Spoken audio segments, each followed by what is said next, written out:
Good morning, ladies and gentlemen. Thank you very much for joining our today's webinar. We truly appreciate that you took time to wake up this early morning, especially it's a weekend, but you choose to join our fun and amazing webinar. By the way, my name is Edward Charles Pangan. I'll be one of your moderators from BS Entrepreneurship Courses. Alongside will be my co-host. Hello, everyone. Good morning. And once again, thank you so much for joining us today. It's a Saturday morning, and I know everyone is on their day offs. Pinili nyo na samahan kami instead of magpahinga, and we're very grateful for that. Don't worry, we will make sure that today is not just gonna be a very fun learning experience. We will make sure na marami kaming surprises na in store for you. Tama ba ako, partner? Correct. And by the way, it was very, just like what you mentioned, a very learning experience. Most especially, we had this webinar series coming from 4, 5, and 4-7. So kudos to you guys for providing us those motivational speakers, very inspiring. Parang pakiramdam ko, I'm very ready to start up my own business. How about you, partner? Wow, that's good to hear, partner. Ano bang balak mong ito yung business, if ever? Sa naiisip ko, kasi sa nakikita ko sa screen ngayon, no, parang gusto ko sana gym eh. Parang konti na lang masasakop ko na yung yung monitor eh. Parang di Ikaw naman ba? bagay, partner. Ikaw ba? Ano naiisip mo? Ako, actually, baka later marinig nyo sa background yung mga aso ko, no? I'm planning to do dog breeding. Kasi passion ko yung mag-alaga ng pets. That's wonderful. By the way, everyone already had their breakfast. Remember, breakfast is the very important meal of the day. Pero for me, parang sinama ko kasi lunch and dinner. Wala na nga yung day ko. So guys, grab your coffee before we kickstart this fun and amazing webinar. Yes, let's wait for other participants to come in. As of now, we already have 57 participants in this Zoom meeting room. And we're also streaming live on Facebook. So feel free to invite your friends, your families to join us today. Kumbaga, hit like and subscribe. Correct. By the way, partner, how are you doing this pandemic? Well, you know what, partner? Ako, to be honest, I always taught myself to look for the beauty in it. To look in the beauty of the faces of the children and to be grateful. Pa? Very mali ata yung nasalihan mong webinar. Miss Universe yan. You assess yourself and see the silver lining on people. Pati yun nag-ata. I know, right? So, partner, natuwa kasi ako earlier, as early as 7 a.m., meron na tayong participant na pumasok sa Zoom meeting room.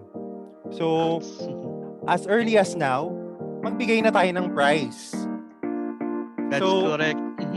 By the way, go ahead. Yes, I would like to congratulate Miss Cecile Lim from BS Entrepreneurship 47. Thank you so much for joining us as early as around 7 a.m. kanina. You will be winning 500 pesos, which will be transferred to you via GCash. We will coordinate to you later kung paano makuha yung prize. Ang agang pabuenas naman yan. So, guys, just like what my co-host mentioned earlier, we're not just going to learn from this experience from this webinar. There's a lot in store for you guys. So we highly encourage you to open your videos kasi some of our committees are going to check each one of you and then we're going to award you with a special prize. Correct. Tama yan, partner. Good morning, Press Sam. One of the prizes is for the killing smile. Thank you to our host today. You're Basta welcome, mukhang, guys. ano ba, may isang ihahandog ka bang awitin sa amin? Ang tawag ng tanghala lang. Mamaya iisa lang. Iisa na lang ako dito. Just joking. Go ahead. Yes. Okay, guys, let's again acknowledge the presence of Sir J. Sir J, good morning po. Thank Magandang you very umaga. much, sir, Umaga. for you opted to join us this early morning, and again, it's a Sam, weekend. limpak-limpak na salapi pa lang pinamimigay niyo rin. Gcash din ako. Yes, sir. Ipato nyo lang po, sir, sa screen. Bahala na yung dalawang host. Mamaya Ako- po yan, magugulat po at marami po kaming hinandog para sa ating mga participants. May budget pala tayo, partner. Eh, alam mo naman ang ating finance committee. Talagang nag-level up para mapasaya at maano itong webinar natin.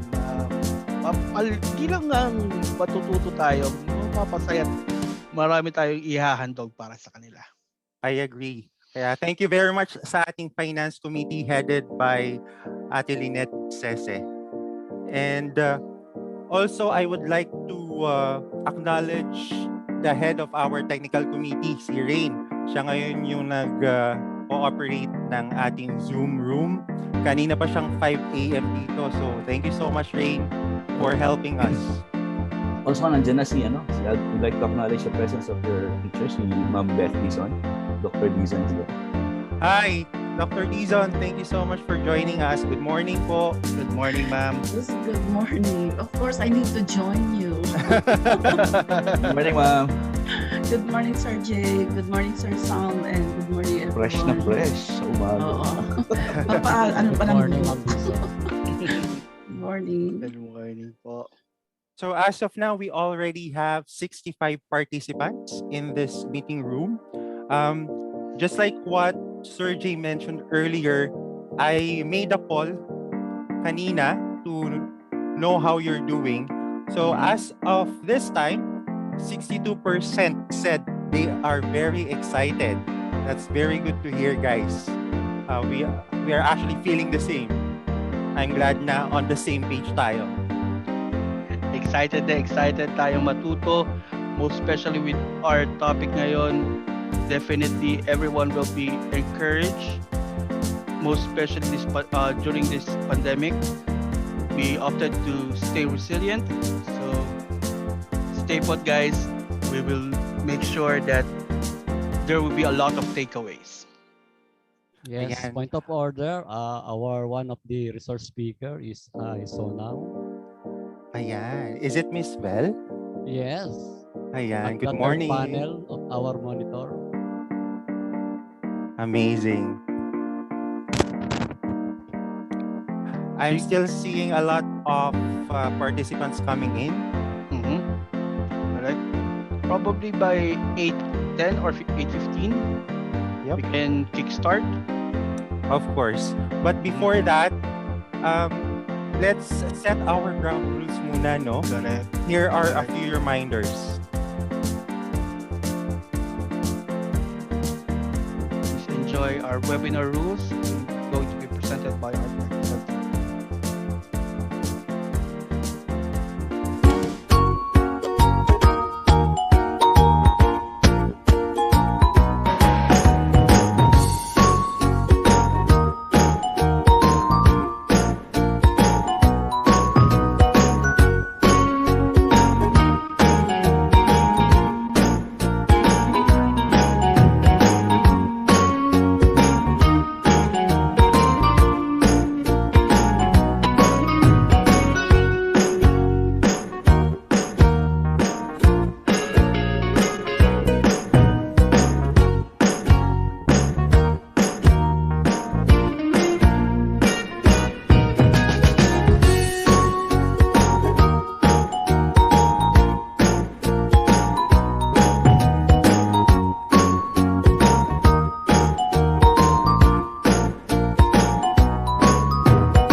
Ayan, parang napasayaw ako sa tugtog nung house Parang rules gusto ko natin, gumanon-ganon eh,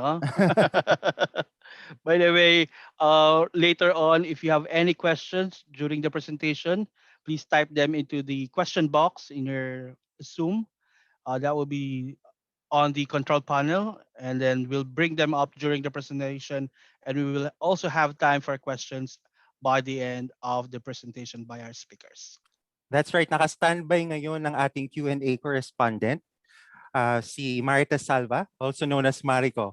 So while the webinar is ongoing, she will be extracting all the questions from the chat box, and we will make sure that we will accommodate your questions as long as the time permits. So feel free to raise your questions, guys. Correct. So let's have our opening prayer so that we can jumpstart now. Yeah, I think we can already start. We already have 70 participants on this room. First, we would like to give credit to the owners of the videos that we will be presenting. That's Tambayan sa Seminaryo and Boss Kaloy. Without further ado, let's begin the program with an opening prayer, followed by the singing of the Philippine National Anthem.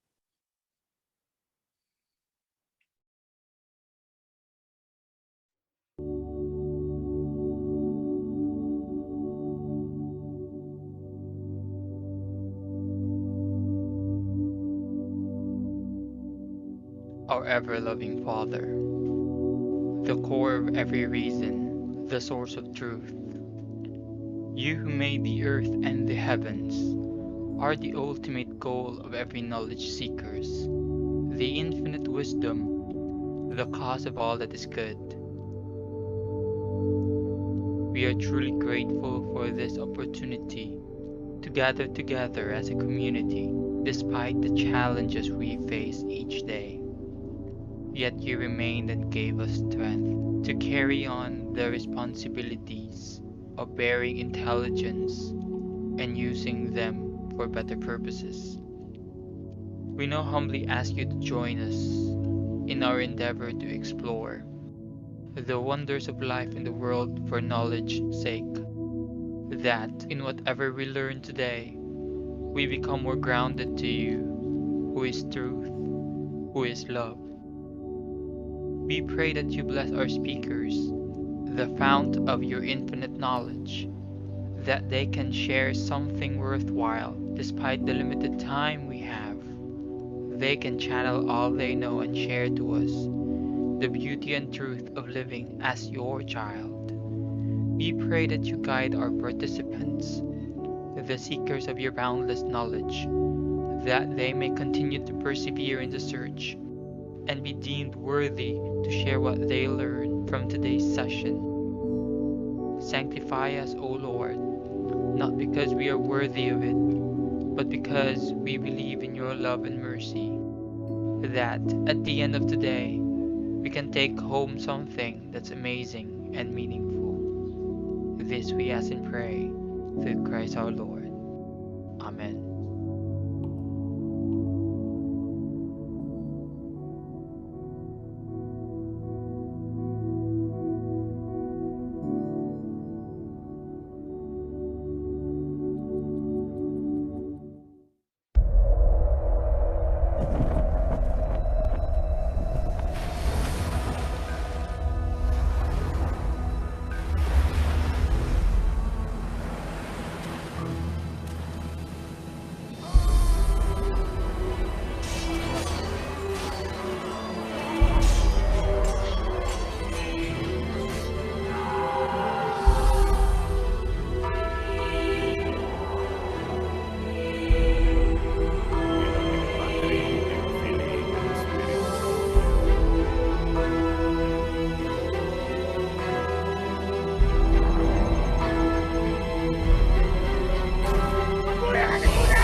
kababayan, ang pambansang awit ng Pilipinas. Kayang magiliw, telas ng silanganan, alam ng puso, sa dikit mo'y buhay. Lupang hinirang, tuyag ka ng magiting, sa manlulupin, di ka pasisingil, sa nagagang tutok sa simoy at sa langit mong pagaw, ay hinatang tulang awit sa pagkayang minamahal. Ang isang ng matawad mo'y tagumpay na nagtitindig, makituwin at araw niya kailan ang may magtitindig. Lumang ang araw ng walhagit pagsinta, buhay langit sa piling mo. Ang hinigaya ng pagkay mga api, ang mamatay ng dahil sa'yo.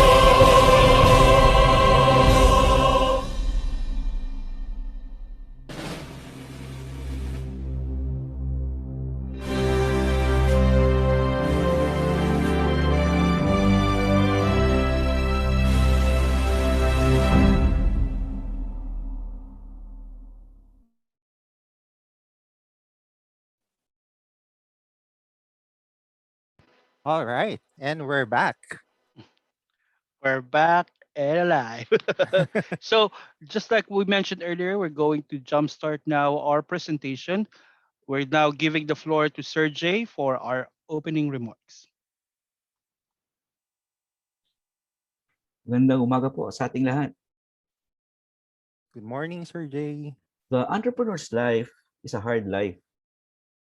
Endless hours at work, sleepless nights, worrying about inventory and expenses.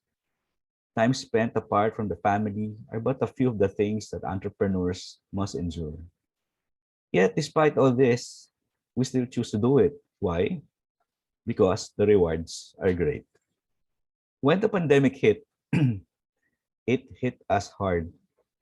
So many people lost their jobs. They suddenly found themselves with no source of income. What to do now? Where will the money to pay the bills come from?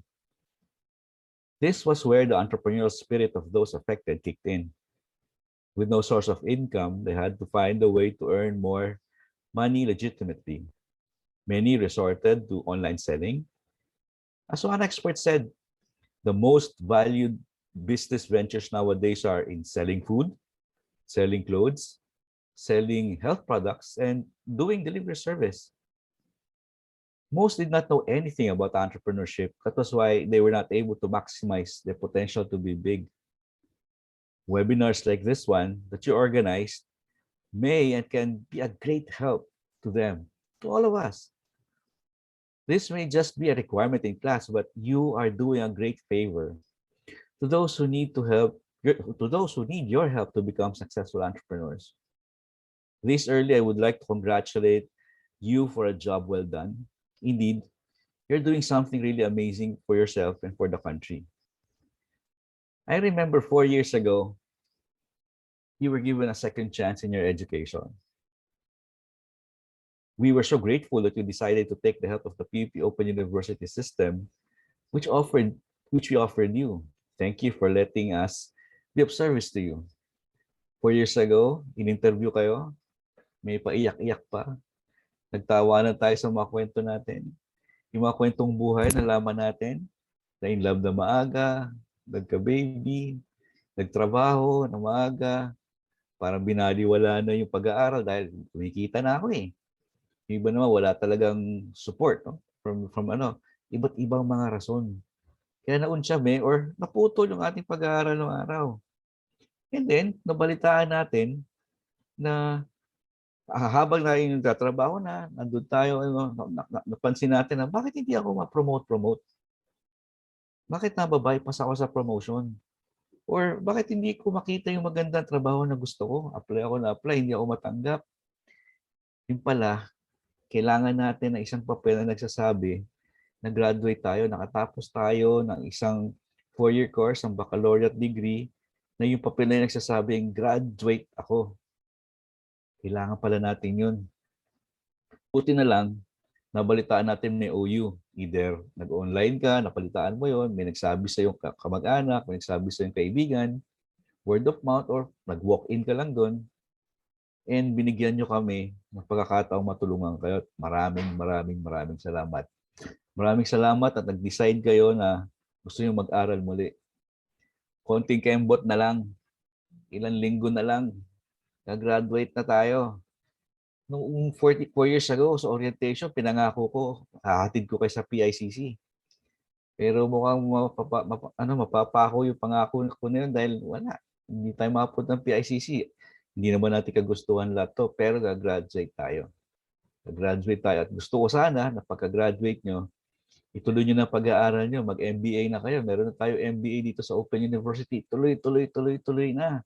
Habang nandiyan pa yung will natin, power natin na mag-aaral tayo, tuloy lang natin yun. Again, I would like to congratulate you for a job well done.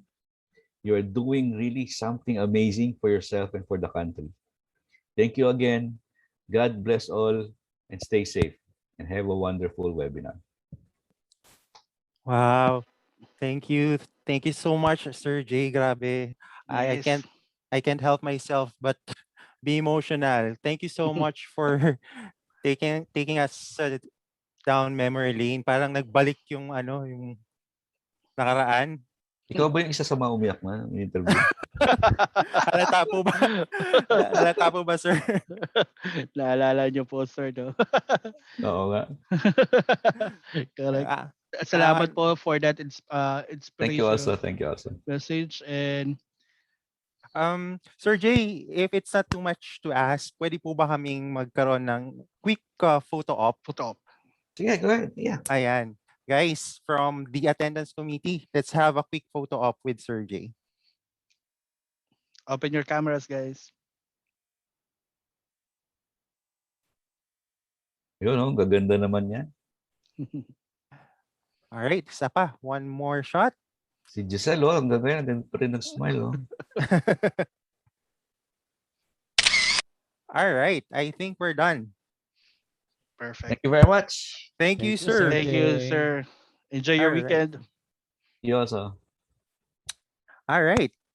So let's now move on to the Correct. fun part of the program. Eto, malamang ko, ito yung magpapaboost ng magpapagising sa ating mga participants.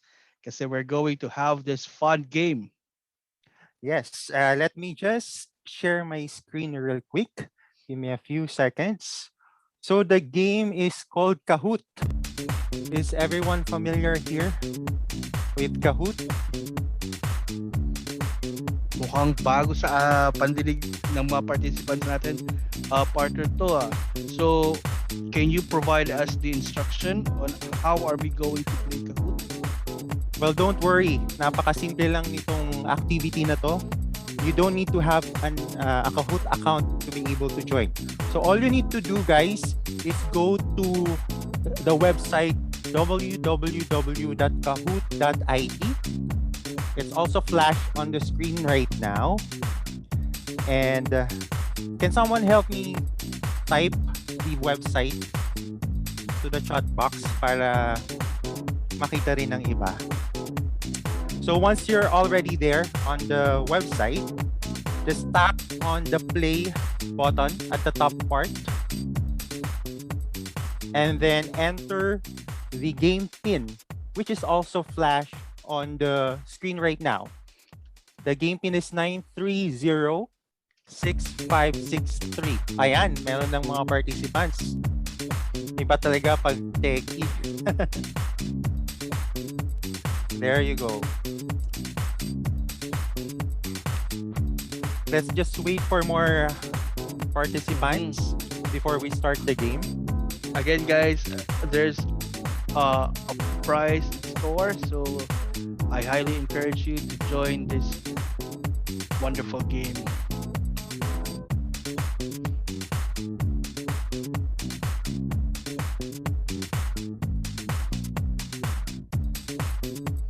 Ayan, meron na tayong 14 participants.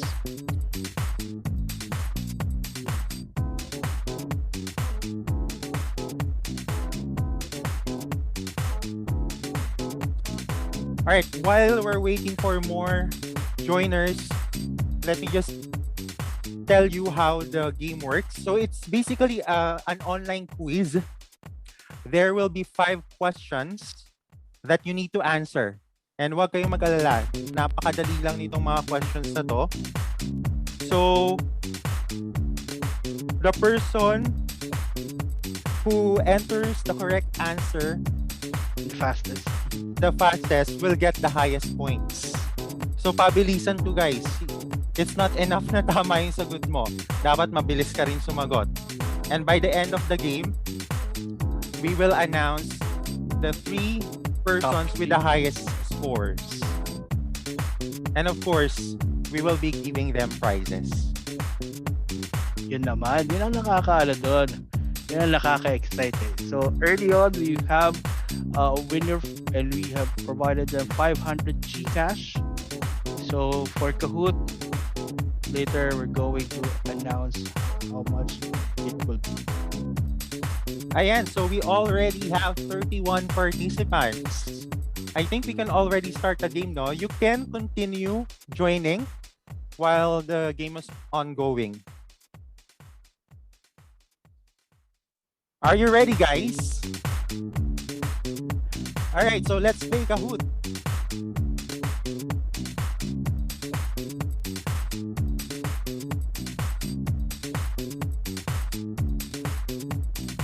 All right, for the first question, COVID-19 was first identified in which city in China? Red, Wushu. Blue, Wu Win. Yellow, Wuhan. And green, Wu Yu. Red, blue, yellow, green. Pili na kayo. Again, that's red, Wushu, blue, Wu Win, yellow, Wuhan, and green, Wuyu. Feeling ko dito ano eh, Wu Win. Sounds familiar. Feeling ko nga yan yung tamang answer. But we'll see. Yes. Ayan na. All right. So we have 27 who got the correct answer, which is Wuhan. Very good, guys. Wuhan pala. Yes, Binago na. It's not Wu Win. Kala ko dun kasi. All right. Let's check the leaderboard. Yep.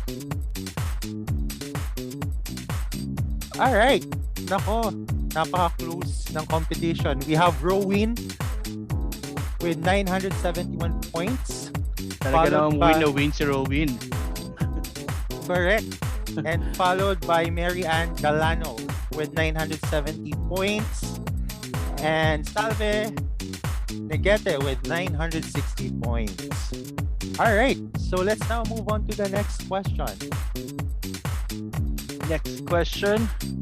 It enables the sharing of ideas, thoughts, and information through the building of virtual networks and communities.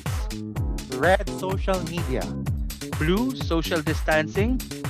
Yellow, community pantry. Green, home buddies. So, red, blue, yellow, green. Pili na kayo. Again, red, social media. Blue, social distancing. Yellow, community pantry. Green, home buddies.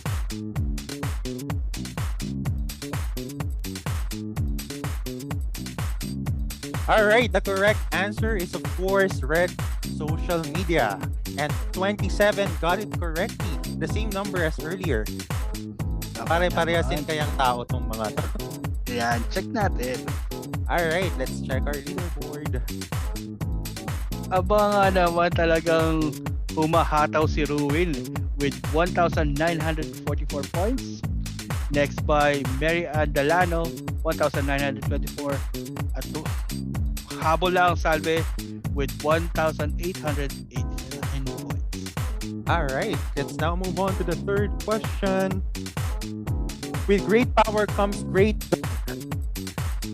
red, Red. electricity. Blue, camaraderie. Yellow, femininity. Green, responsibility. Again, red, electricity. Blue, camaraderie.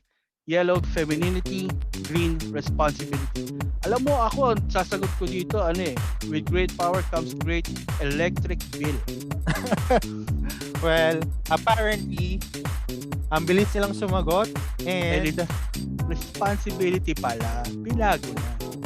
I know, right? So there were 25 who entered the correct answer. And let's see again the leaderboard. Oops. Is it the same? Yeah, the same people. Rowin with 2,924 points. Mary Ann with 2,906 points. And Salve with 2,868 points. Habol tayo, guys. We still have 2 questions.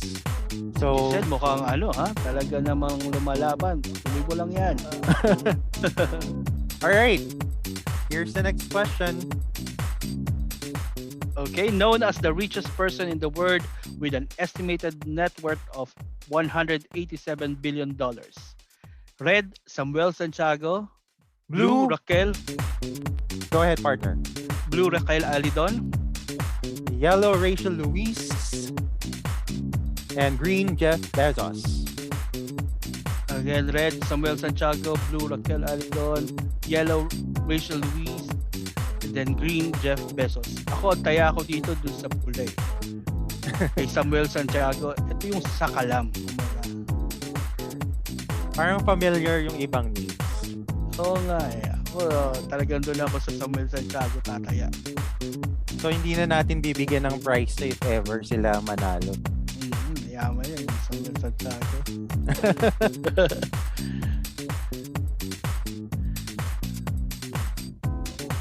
Nahihirapan sila.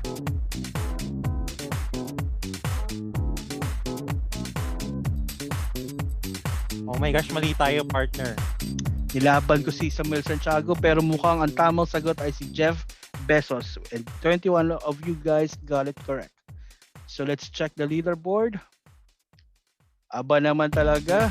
Naungusan ni Mary Ann Dalano si Rowin. Mary Ann got 3,851 points.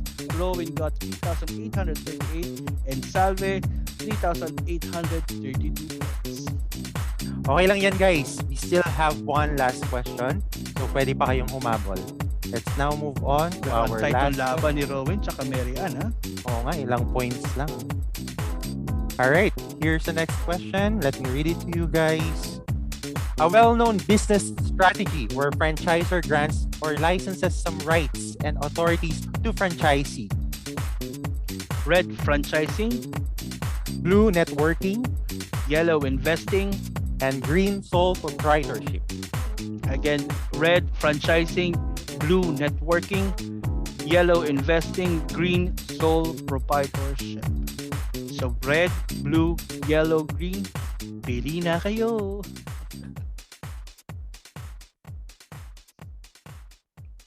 This is our last question. So after this, malalaman na natin kung sinong mananalo.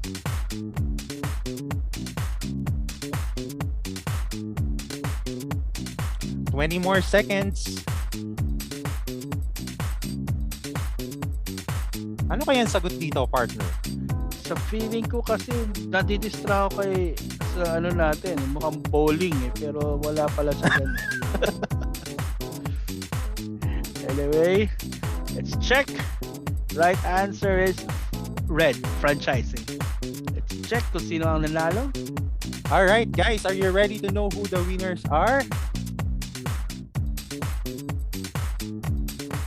There you go. Third place. Oh. 4,803 points. Second, Rowin for 4,821. And our top one, dun dun dun. It's Marianne Bayano. Congratulations, Marianne. Ano bang mapapanalunan nila? Our third placer will receive cash. Yep. Amounting to partner, magkano? 100 pesos. And our second placer will be receiving 200 pesos. Right. Weekly cash. And our top winner, we will be giving her 500 pesos GCash. Our finance committee will be coordinating with you so that get your GCash account number so that will transfer it right after. Ayan. Congratulations, guys. And thank you so much, everyone, for participating. I hope you enjoyed our game. So let's go now to our presentation proper. So as mentioned, today we are presenting franchising, growth, and resiliency amidst crisis to be discussed by our distinguished speakers from U Franchise Sales and Management Team. Again, just a little housekeeping before we get started. If you have any questions during the presentation, please type them into the question box on the control panel. You will see that on the chat box as well. So I'll bring them up, or someone from our team will bring them up during the presentation, and we will have the question and answer after. So our first speaker is the group marketing manager of Franco Philippines and U Franchise Sales and Management. She heads the marketing, communication, and brand building efforts of the organization and also works as a franchise marketing consultant for Frank Corp's roster of MSME clients, helping them grow from one to many.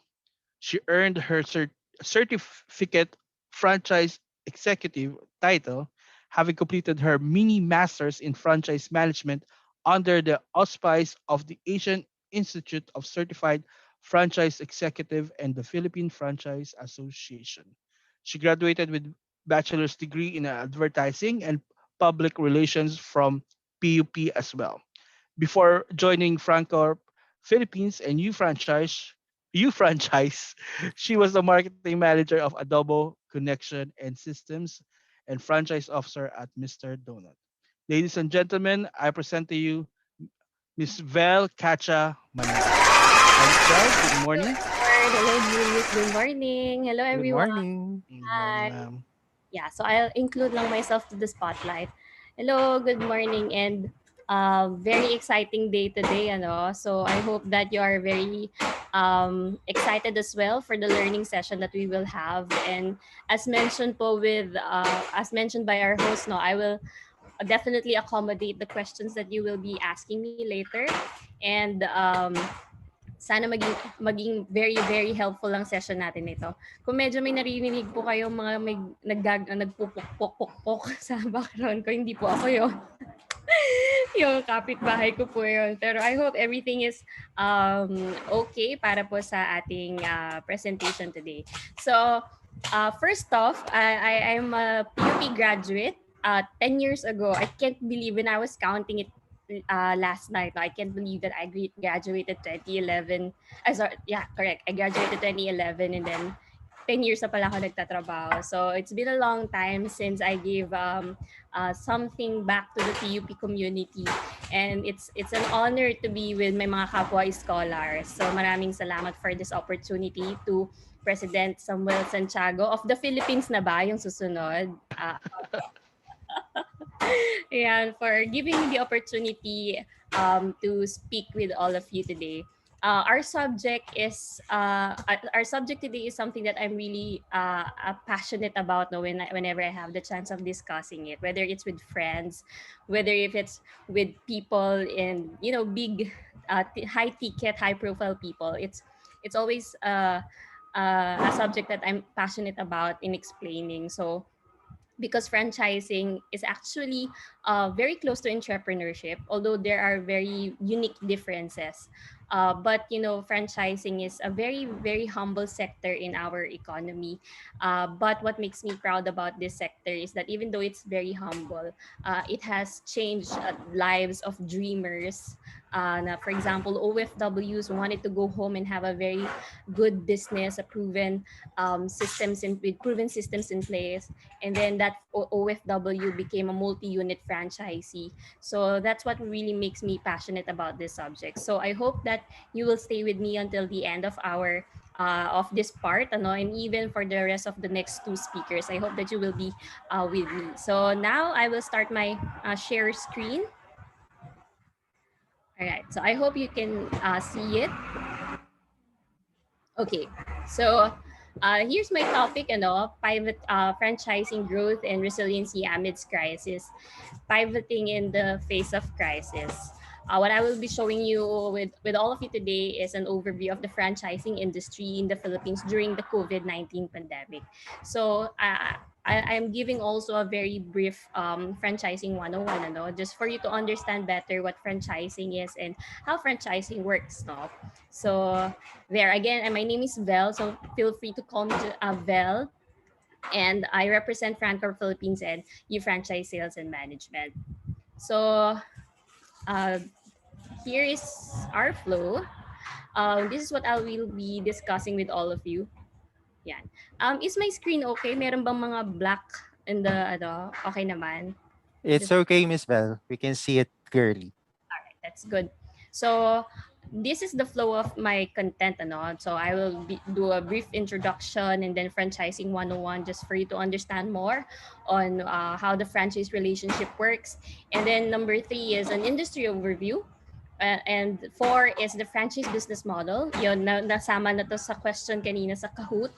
How the franchise business model or relationship is identified. Next is how it shifted to the new normal, and number 6 is sharing a little information of how we see the franchising in the next 5 years. I was I joined the previous webinars from other classes, and I can see nga na it's about really inspirational talks on how to be a business man, how to start a business. For here, for my session, I'm not the best person to be the most inspirational person. Pero I hope it's a very technical session. Yun yung mga masasabi ko lang, no? So be prepared to have a lot of information that will be shared to you today. And I hope that those information, those statistics, the real stories in the franchising sector will be the one to inspire all of you today to really appreciate the franchise industry. Okay. So to quickly introduce my company, I'm sure not a lot of you have heard of us. So FranCorp is a franchise consultancy development firm. So what we do is we create the franchise programs of any businesses na gustong mag-franchise. So for example, si Sir Julius has this business na Julius Gourmet, for example. So if he wants that to be franchisable, to be franchised by other people, dinedevelop namin yung program niya. No? So we identify his financials, we look at it. Is it a successful business that can be replicated? So we identify all those factors before we create a program. So in fact, it's a Chicago based business, but we have 22 offices worldwide. So even FranCorp itself is a franchise. We franchised it for the Philippines. So we have developed 750 brands, Filipino brands here in the country. To name a few, Jollibee is our very first client 20 years ago. And then next, Maxis and Goldilocks, and then Potato Corner, Pancake House, Showtime, Waffle Time, Turks, and Bonson is just to name a few. No? So we also work with a lot of very small brands, especially in the Vismin area. So worldwide, we are responsible for the 3,000 franchise brands na may encounter nyo, especially in the US. So it's a very small company, but we are very integral to the part of the continuing maturity, of the franchise industry here in the Philippines. So yeah, and just to give you a little information on what FranCorp is. Later, I will show to you how to connect with us, and a little promotion of our book also, the one that is behind me. Yeah, I will give more information later. So before I proceed, I want to ask you this. What's your energy level today? From the rate of 1 to 10, can you tell, with 10 being the highest, what is your energy level? Can you chat it right now? Yeah, I will be checking your chats. Yeah. Yeah, what's your energy level? I got 8, I got 9. Okay, yung 8 siguro kailangan pa niya mag-coffee. Ayan, yung mga nag-8 baka kailangan mag-breakfast. Ako, I just had pansit canton saka egg ngayon. Yan, 9. I have 9. Wala bang mag-super 10? Wala bang mag-11 dyan? O, kailangan pa natin. Siguro kasi natalo to sa Kahoot. Feeling ko, natalo to sa Kahoot. Kaya hindi yan ano. Yan. Thank you very much for those chats. Ano. And next, my next question is, when you hear the word franchising, what first word comes into your mind? It could be a brand name. It could be a term in the franchise relationship, no? Pero anything, pag sinabi niyo franchising, ano yung naiisip niyo na term? Yan. Walang tama or maling sagot dito ha. Sorry, walang maling sagot pala. Walang tama or mali. Ayan. So, ayan, we have Jollibee. And that's good. Ready-made business. Food cart. Correct. Tama po yan. We have kiosk. We have Tok Tok. Yeah, very popular franchise right now. Ganda-ganda ng kanilang advertisements. No? Food cart, Shomai. Very good. Investment. That's right.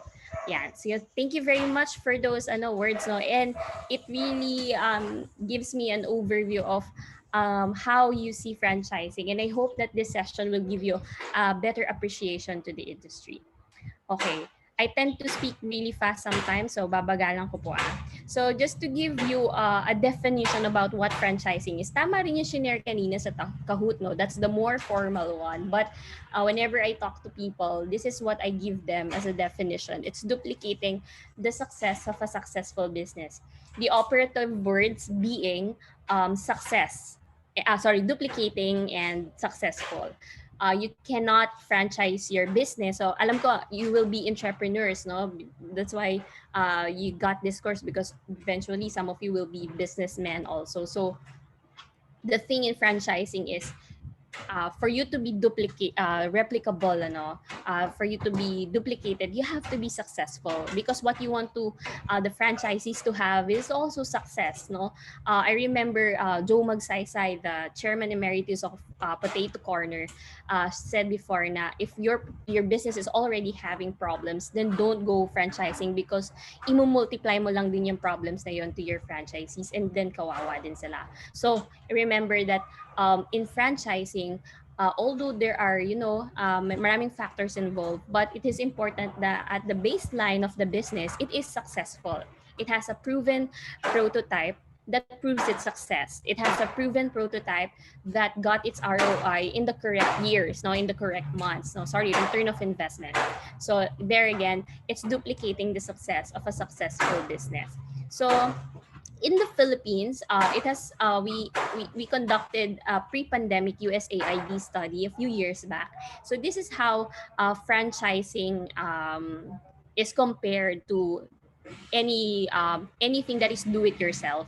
Franchising has a 90% success rate, versus 25% startups. So what this data tells us is, for example, in this class, merong nag do it yourself na business na sabihin natin may 10 create ng sarili nilang business, So on that 10 years ago, probably in this time of 2021, there are just about 3 or 4 of them that survive. Yan, ganyan. So that's what the statistics says to us. Whereas if you go into franchising and then you put your entrepreneurial skills in really perfecting your store operations as a franchise, it says here na kung meron 10 nag-franchise 10 years ago, this study tells us that about 8 or 9 of those franchises that started 10 years ago could still be operational now.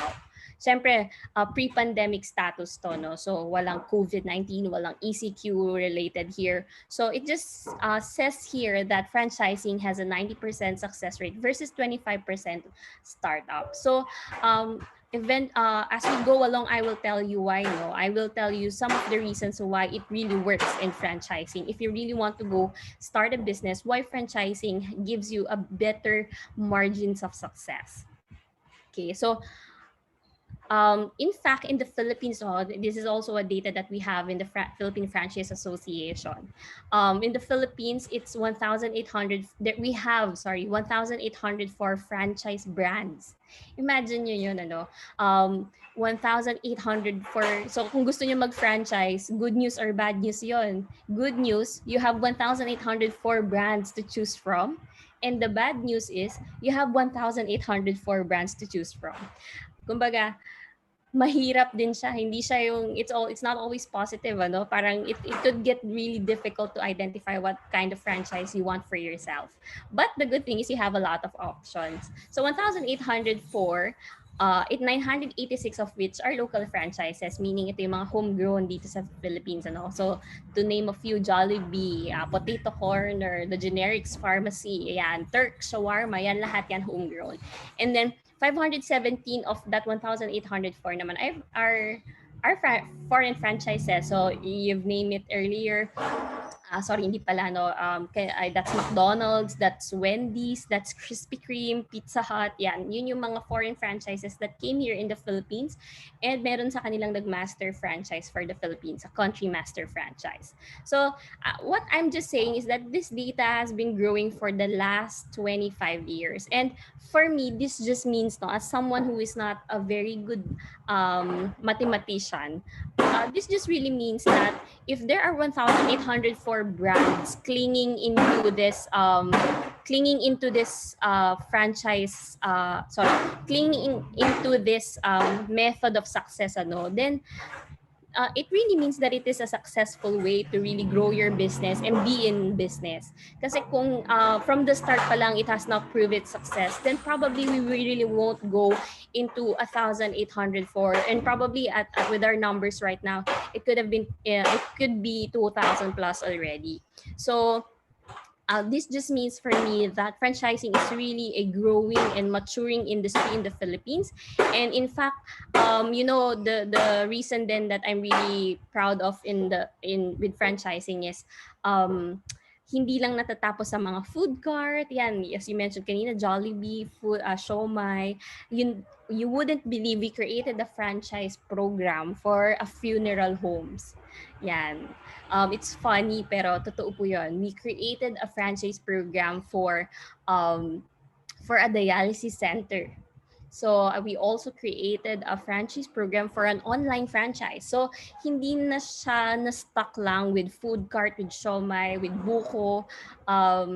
It really expanded. So there's really a very good maturity when it comes to the industry. And it's really exciting when you get to be on the front row seats of growing these concepts. Okay, so in fact, with the growing category of franchising, let me show you kung ano yung mga, very quick lang, what were the franchise trends that happened along the way. So 2011, ayan, ang daming siomai, ang daming mga snack concept, mga french fries, ayan, anything about snacks. I remember in Mr. Donut, when I was there before, nag-create pa kami ng isaw concept, chicharon ng isaw, ganyan. And then 2013, lumabas lahat ng lemonade, lahat ng fruit juice drinks, buko, ayan. And then 2015, dumating ang mga coffee franchises because of the rise of Starbucks, but not because not all people can afford Starbucks. Maraming brands na nag-innovate to promote into offering frappuccinos na mura lang, but really it tastes good. And then, come 2016, ayan, na mga shawarma. Busog na busog tayo sa lahat ng shawarma concepts in 2016. And one of the pioneering brands there is Turk Shawarma. We have Shawarma Shack as well, diba? And then, come 2018 naman, our laundry, self-service laundry na mga franchises. And also the rise of dialysis centers, as I mentioned. So makikita nyo, nag-i-evolve na siya. For a lot of time, for a long time, it's always been food na madaling i-franchise, na lagi nag-trend. But come 2018, ayan, nag-evolve na yung preference ng mga tao. Kasi nga nakikita nila na medyo minsan faddish ang food, So yeah, nag-shift sila into laundry. And Naka-unmute. Sabi ko, nangyari kay Bo? Mas natakot na rin ako kasi kada maglilipat ako ng pwesto, susunod siya. Kaya nahabol naman sa meeting. Ayan. Siguro, can we unmute Ako them? naman. Ay, sorry, can we mute them? Yes, Miss Val. Sir Rain, can you mute everyone It's first? already muted. All right. She's already muted. That happens. Don't worry, that happens. Minsan nga, ano pa eh, kung anong weird na nakikita natin sa video. Yeah. Okay, so to go back into the I've shown you the industry, I've shown you the overview. So I want to share to you naman how the franchise business model works. So nabanggit na to kanina, no. So in the franchise relationship, meron pong dalawang bida. It's the franchisor and the franchisee. So another quick exercise for all of you today. What is the correct answer? No? If I am someone na gustong mag-franchise, let's say bibili ako ng siomai. Siomai franchise, Master Siomai. Who am I? Am I the franchisor or the franchisee? Can you chat your answers, please? Yan. Am I the franchisee or the franchisor? Yan. Someone said franchisee, someone said franchisor. Okay. If I'm the one buying the franchise, wants to franchise, yan. Okay, so the correct answer is the franchisee. Okay, so the franchisee is the one that invests in the business, to be part of the franchise network. So franchisee is the active investor. Active investor, operator, the one that provides the capital, the manpower, and the time managing the unit. Okay, so tayo to, no? Anyone na gustong mag-franchise, na merong money, tapos gustong mag-franchise ng business, mag-invest in a franchise, tayo yon, the franchisee. Whereas, the franchisor is the parent company, the owner of the brand, and the operating system. So, the franchisor are the brands, no? So, sila si Jollibee, si McDonald's, the generics pharmacy, Fruit Magic, Frutas, ayan. So, sila yung franchisor. Their head office team represents the franchisor, okay? So, hindi lang isang tao ang franchisor. It could be the head office, no? The entire head office team of that brand. So, everybody represents themselves as the franchisor. Okay, so that's how the franchise business model works. So, meron talagang dalawang party involved. It's the franchisor and the franchisee. Okay, so to give you more information about this relationship, I have this thing called the elements of the franchise and what each other party can expect from each other. So I always say this whenever I conduct seminars and webinars like this. Franchising is like marriage. Na somebody heads the family. So that's the franchisor, and the wife submits to the husband, no? So the husband makes the calls, no, to the family, but it's the wife that supports those decisions and submits to that decisions, no? So because the wife believes that the husband makes the wisest decision, no, the best decisions for the business. So hindi lang siya blind obedience. Kumbaga, that's always that's always the argument there na bakit magsasubmit ang babae sa mga lalaki. But the reason you submit to that to your husband is because you believe that your husband is making the best decisions for the family, and at the same time, you help make those decisions. That's why you support them. So, ganun din sa franchise relationship. The franchisor is the one making the big shots decisions, and then the franchisee is the one that submits to those decisions. So, one of the thing that but the also what's common in this relationship is that we can expect from each other, as we perform our roles and responsibilities. May mga expectations siya, hindi siya yung tipong passive relationship. It's a give and take. So let's say I franchise, so what can I expect from the franchisor, from the brands? Number one is the use of the name. It's definitely one of the biggest advantage in getting into a franchise. The reason of which is because imagine having that brand value with you, no, when you go into franchising already. For example, dahil famous ang my franchise here in this crowd, imagine that if I have to do it my own, I will have to build my brand name, no? So I have to create my marketing collaterals. I have to make my Facebook ads. I have to make my brand known, no? So and then perhaps ang pangalan ko pa is Vel's kutkutin. Ayan. So my brand isn't even saying what I am selling. So I have to discuss to my friends kung anong binibenta ko. So unlike when you go into franchising and then I tell, for example, Ninong Sam. So sabi ko kay Ninong Sam, I franchise TGP and my opening is on April 25. Okay, please come to our opening. So alam ni Ninong Memel, alam ni Ninong Sam that I'm already selling generics medicine when he comes to my store. No, so if he knows that because I'm the generics pharmacy franchisee, alam niya na when he comes to my store, he will see a TGP signage there.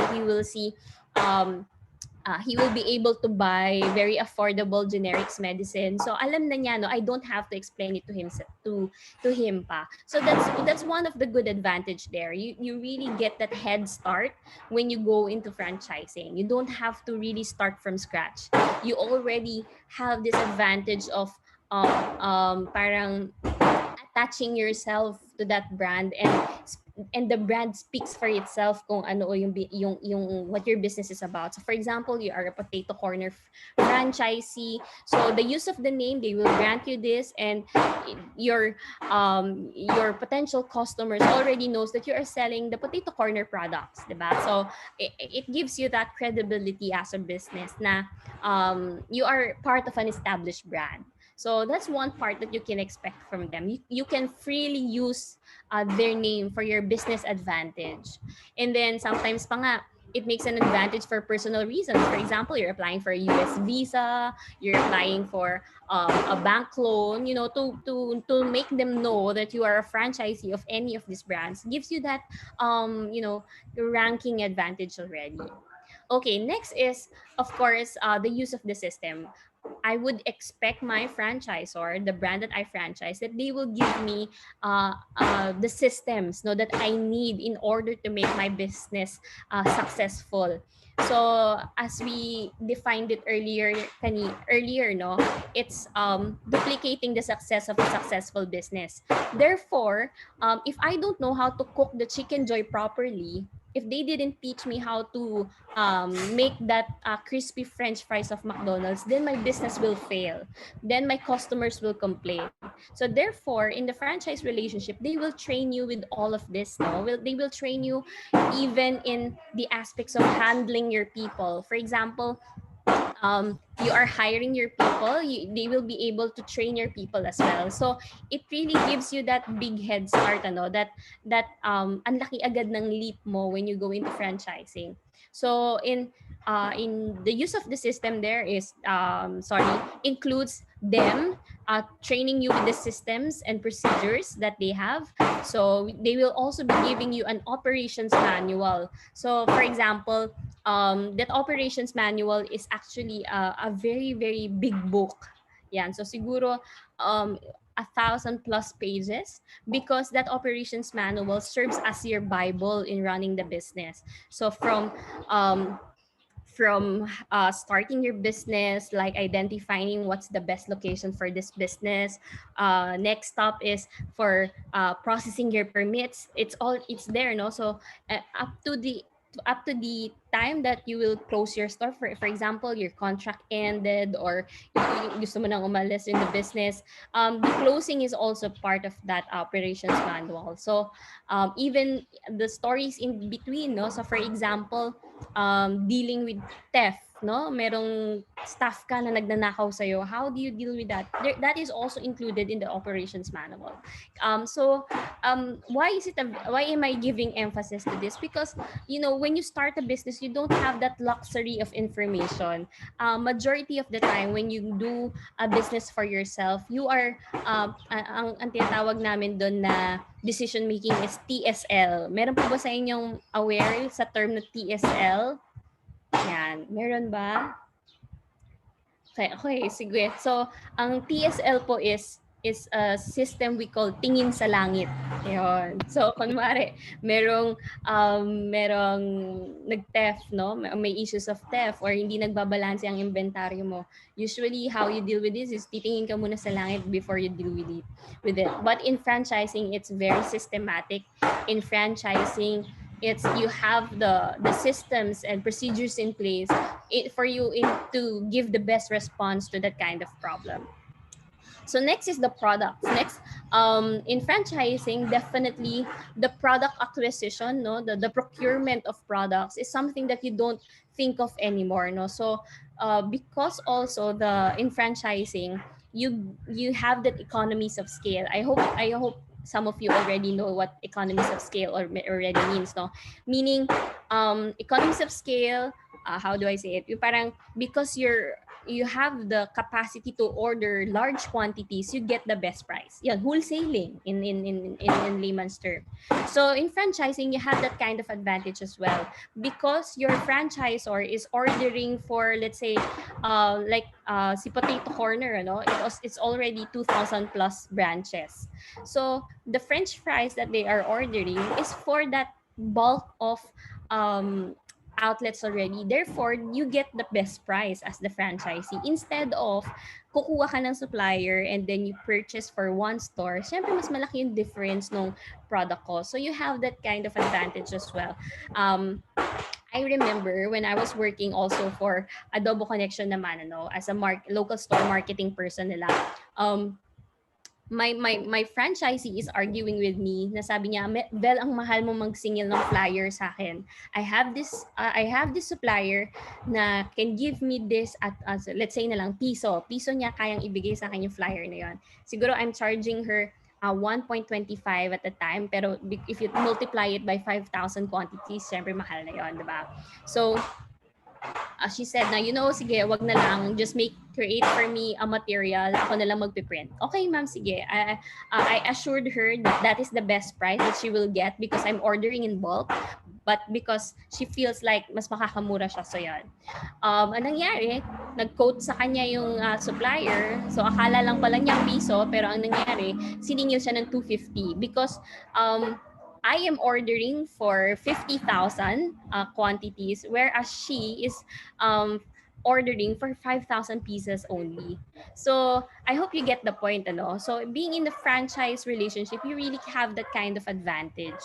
Na you have the economies of scale, therefore you get the supplies at its best cost.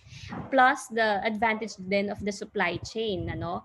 Ibig sabihin, hindi ka if you franchise a lemonade franchise, hindi mo po problemahin month on month basis kung saan ka kukuha ng lemons because it's the responsibility of the franchisor. It's their responsibility na pag naubos yung supply ng isang supplier, hahanap sila ng iba, no? So may backup supplier sila and you don't get to have that luxury if you do it yourself. Next is the marketing campaigns.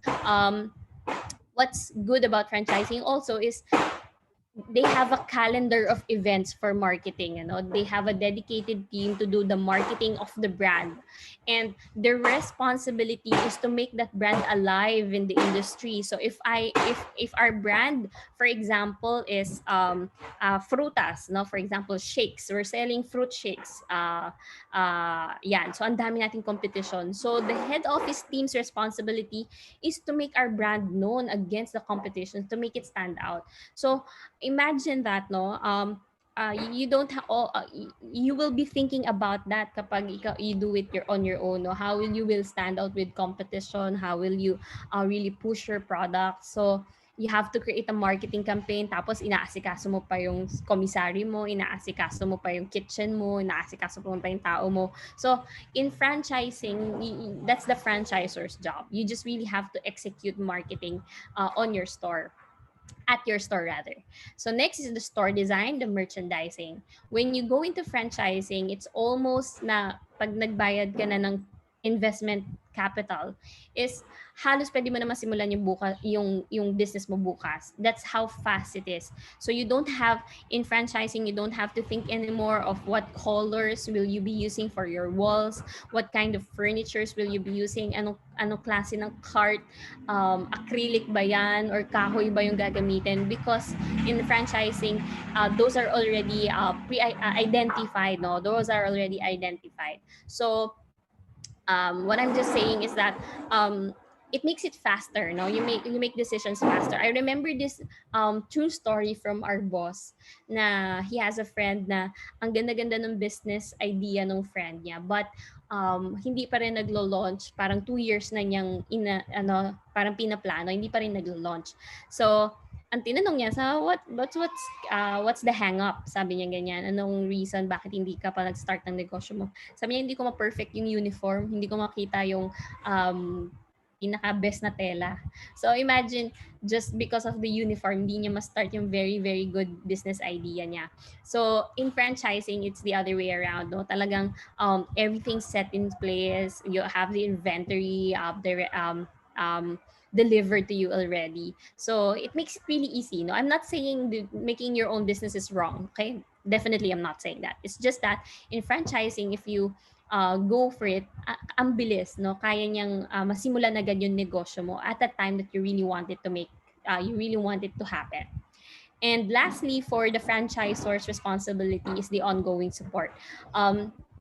The ongoing support here is the most vital part of the franchise relationship kasi the truth is madali lang mag-start ng negosyo, pero kapag nagtuloy-tuloy na yung negosyo at nakaka-encounter ka na ng mga problema na daily, nakaka-encounter ka ng mga problema sa staff mo, problema sa discount mo, sa rents mo, sa mall or sa landlord mo, doon na nangyayari yung mga mas difficult na problema. So in franchising, you have that luxury of support, ano. So and definitely it's not just support na parang moral support, it's actually a technical business strategy advice that you will be getting from them. So for example, the issues of theft, ayan, mga kapatid, mga kapwa ko scholar, ang issue ng pagnanakaw sa negosyo ay hindi bago. I mean, it's a usual thing that's happening in every businesses, ano, and usually it involves the staff, it involves your managers. So don't be surprised na may mga kwento kayo maririnig na ganyan. And if you start a business of your own, marami rin kayo mararanasan na ganyan. So different ways, ano. So that's one of the big problems of any businesses. How do they manage their inventories that makes sense to the sales, ano? So in franchising, they have parameters on how to identify if a store staff is stealing from you, and once you have identified the problem, they know the steps on what to take to guide you, no, kung how to deal with that staff. Hindi yan dapat sinususpend lang yan, wina-warningan pa lang yan, hindi yan termination agad, kasi pag terminate mo yan, dole naman yan agad, no, ano ka sa dole, so ikaw pa yung natalo dun sa naging nangyari sa'yo. So this ongoing support that you have is actually coming from different kinds of experience of franchisees din nila. Therefore, it's a very systematic way na on how to deal with problems.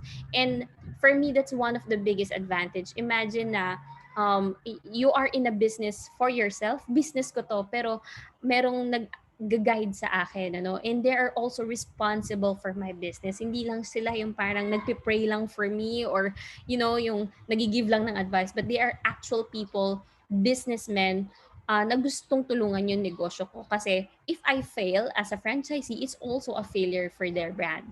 If my store gets closed, for example, I'm located at SM North and I franchise, for example, Jollibee.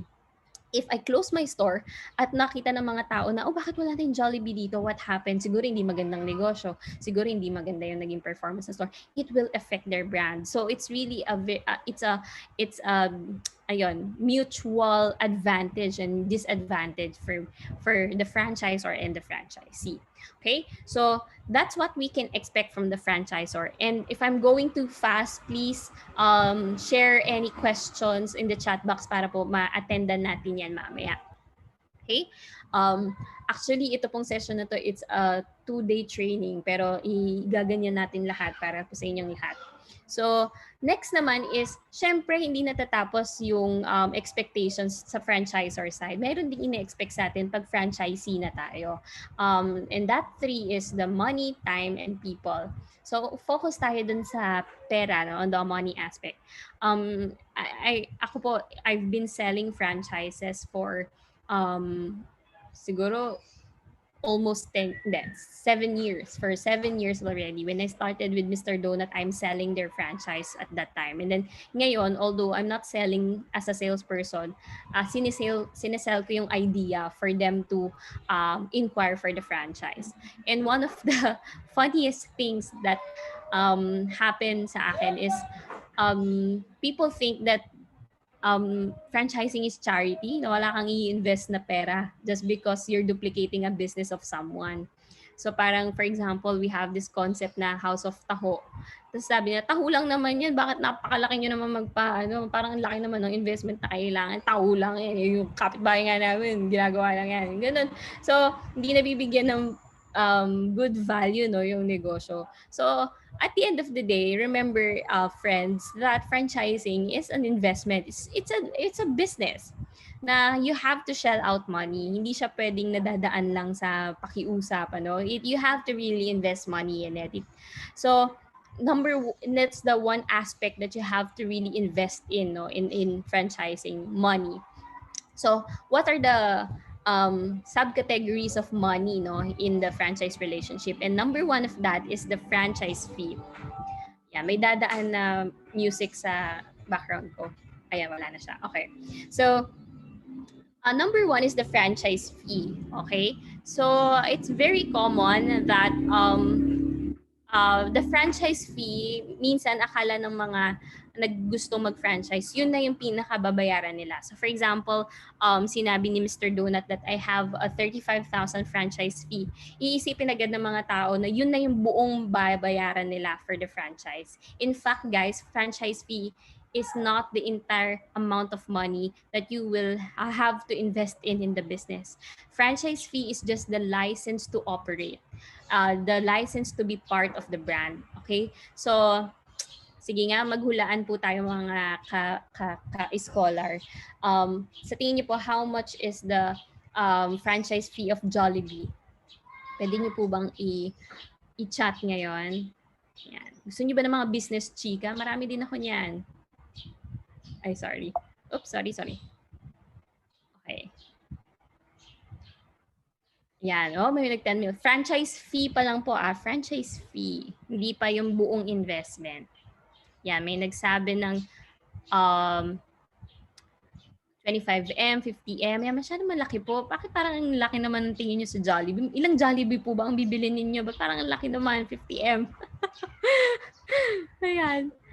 Yan. The truth is, the franchise fee po, the payment for the license to operate, okay? Remember that. Hindi siya yung buong negosyo, okay?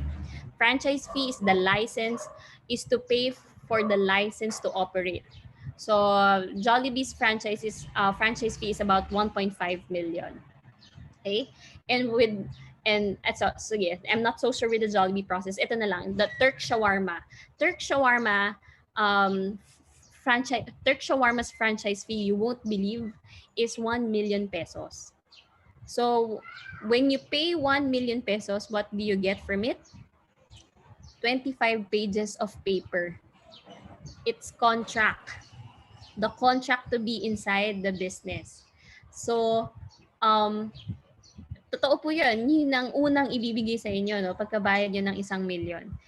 The contract to operate. The contract to be part of the Turk Shawarma franchise network. And sobrang taas ba nun? Actually, hindi po. When it was computed for them, no, by Francorp Philippines, the 1 million franchise fee makes sense because of the number of outlets that they have, the brand equity that they have, ang laking-laking ng brand ni Turk Shawarma, because of the strong supply chain support that they are providing, because of the very strong operational support that they will be providing. So ganun ang breakdown ng franchise fee, no? Hindi lang siya parang tingin sa langit na, okay, ang franchise fee ko is 40,000. Meron pong math and science behind it. So, imagine that.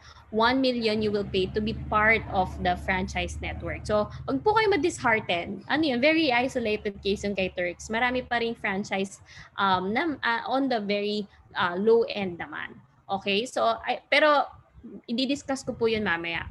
I'm just very specific lang that I want you to understand today, and paglabas niyo po ng webinar na ito, I want to be sure na klaro po sa inyong lahat that the franchise fee is not the total investment, total amount of money that you will invest in the business. It's just the amount of money for you to pay to be in the contract, to have the license to operate. Okay? So para po prangkisa no ng mga UV Express, 'di ba? Pag nagbayad ka ng 50,000 para sa prangkisa ng UV Express, hindi ka naman nila bibigyan nung Revo, hindi nila ibibigay yung, sasabihin ko pa sana FX pero matagal na pala yun. Ano na ba? Mga Innova yun. Hindi ka nila bibigyan ng sasakyan. Okay? So, I hope that's clear. All right. And then in the money aspect is also the capital. Yan yung initial investment. So pag sinabing capital, ito na yung total amount of money that you will have to shell out para sa ma-franchise yung negosyo na yun. So for example, the total investment of Turks is 1.6 million. And wag kayong magugulat, ang daming nag-franchise ng Turks, because even if that's the case, no, they were able to get their investment back as fast as 6 months. Ganun ka bilis sa Turks because it's a really good product and the locations are really good as well. So, yun. Pero yan, so the capital is very different, ano? So the capital will basically include the franchise fee. It will include the other remaining investment costs. So for example, yung cost of the cart, the cost of the kiosk, the cost of the minor renovations that you will create doon sa store mo. Yan, kung merong inventory na rin na included, uniforms, nandyan.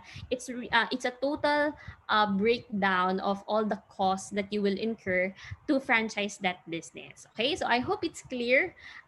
Kalimutan nyo na po lahat ng iba kong sasabihin for today's session, pero ito po yung pinakatatandaan ninyo. Okay? The franchise fee and the capital, how it is different from each other. Kasi, naku po, sa tagal ko nagbebenta ng mga franchises, dami nang nagalit sa akin na, kala ko ba 50,000 lang yung franchise fee? Bakit mo ako sinisingil? Bakit sinasabi mo sa akin yung 150? False advertising pala kayo eh. Nanluloko lang kayo para may mga mag-incur sa, yan, ang dami pong ganyan. So, don't be that kind of people. Support your, support the franchise brands. No, they're not false advertising it. It's just a wrong understanding of the term. Okay, so after you have given your initial investment, you have given the franchise fee, you have given the capital. The thing is, let me go back to franchise fee. So the franchise fee, the larger the franchise fee, no, not the capital po, not the capital.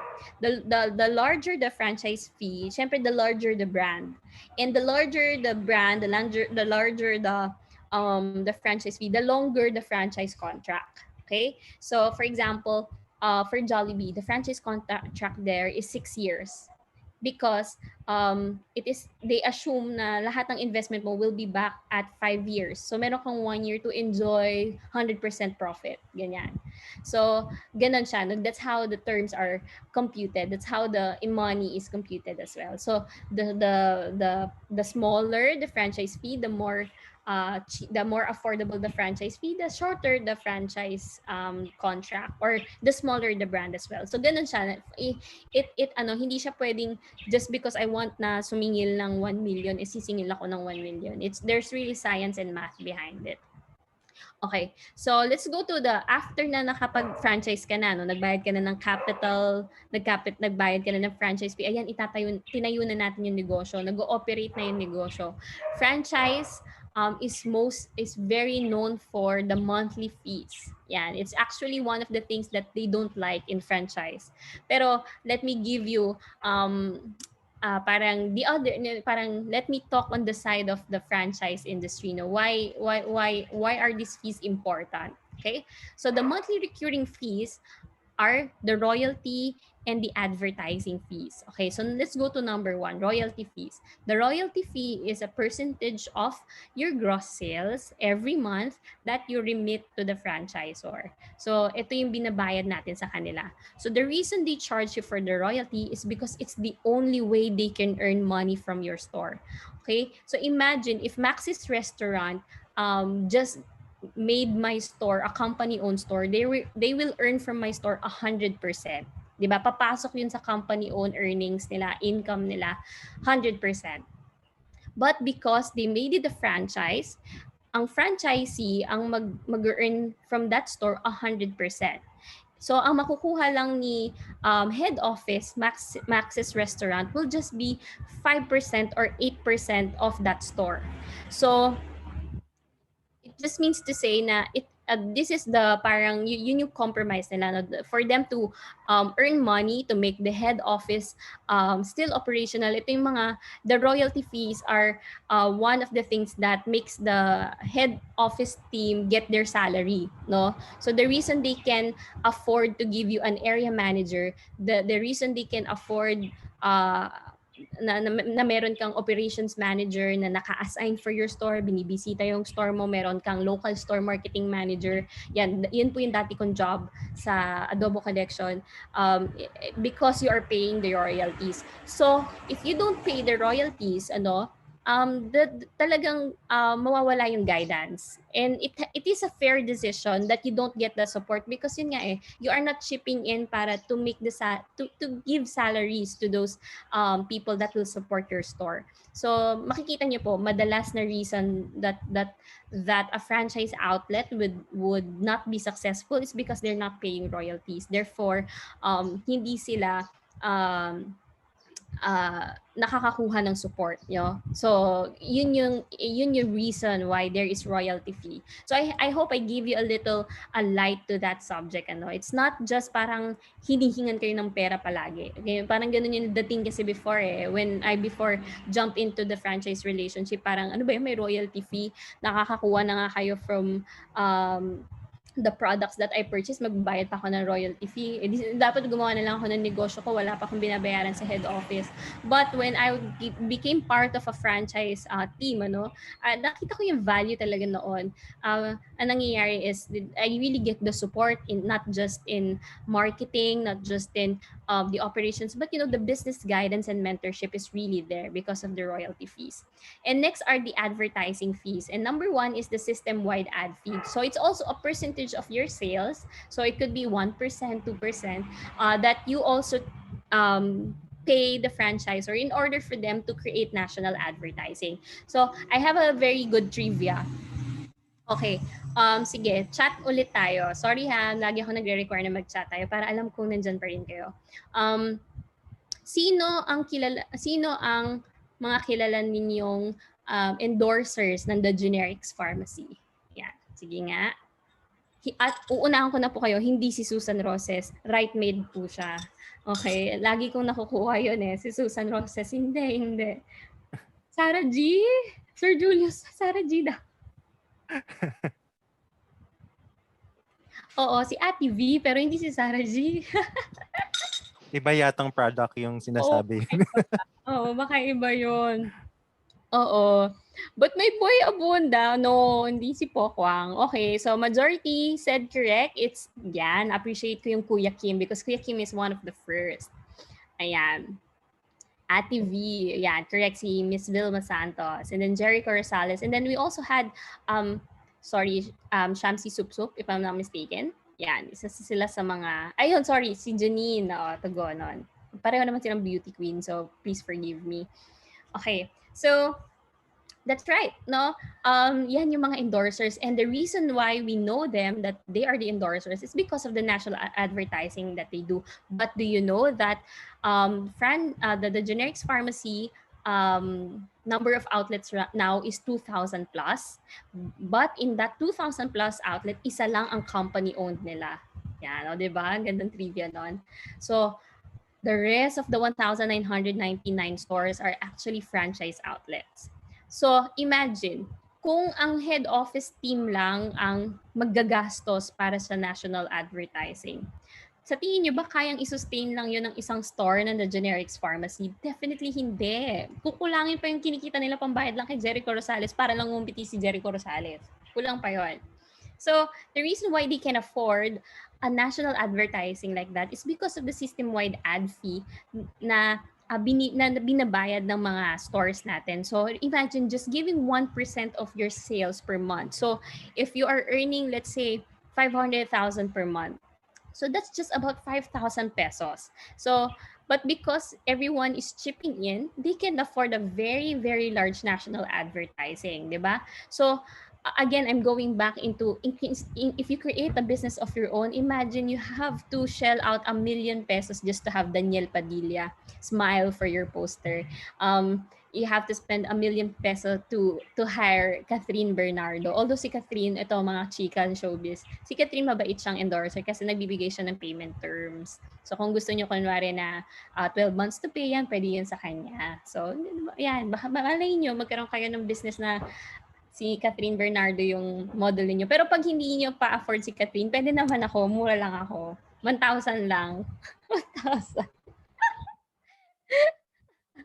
Okay. Sige.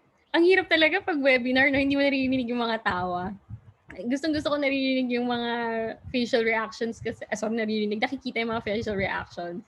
Alright, sige. Last na, no? So, next is the local ad fee. But the local ad fee naman is the money that you allocate for your business to advertise it or to promote it on your vicinity. So, yan. Favorite nating mall sa Santa Mesa is SM Center Point. Center Point pa siya noon. Oh my gosh.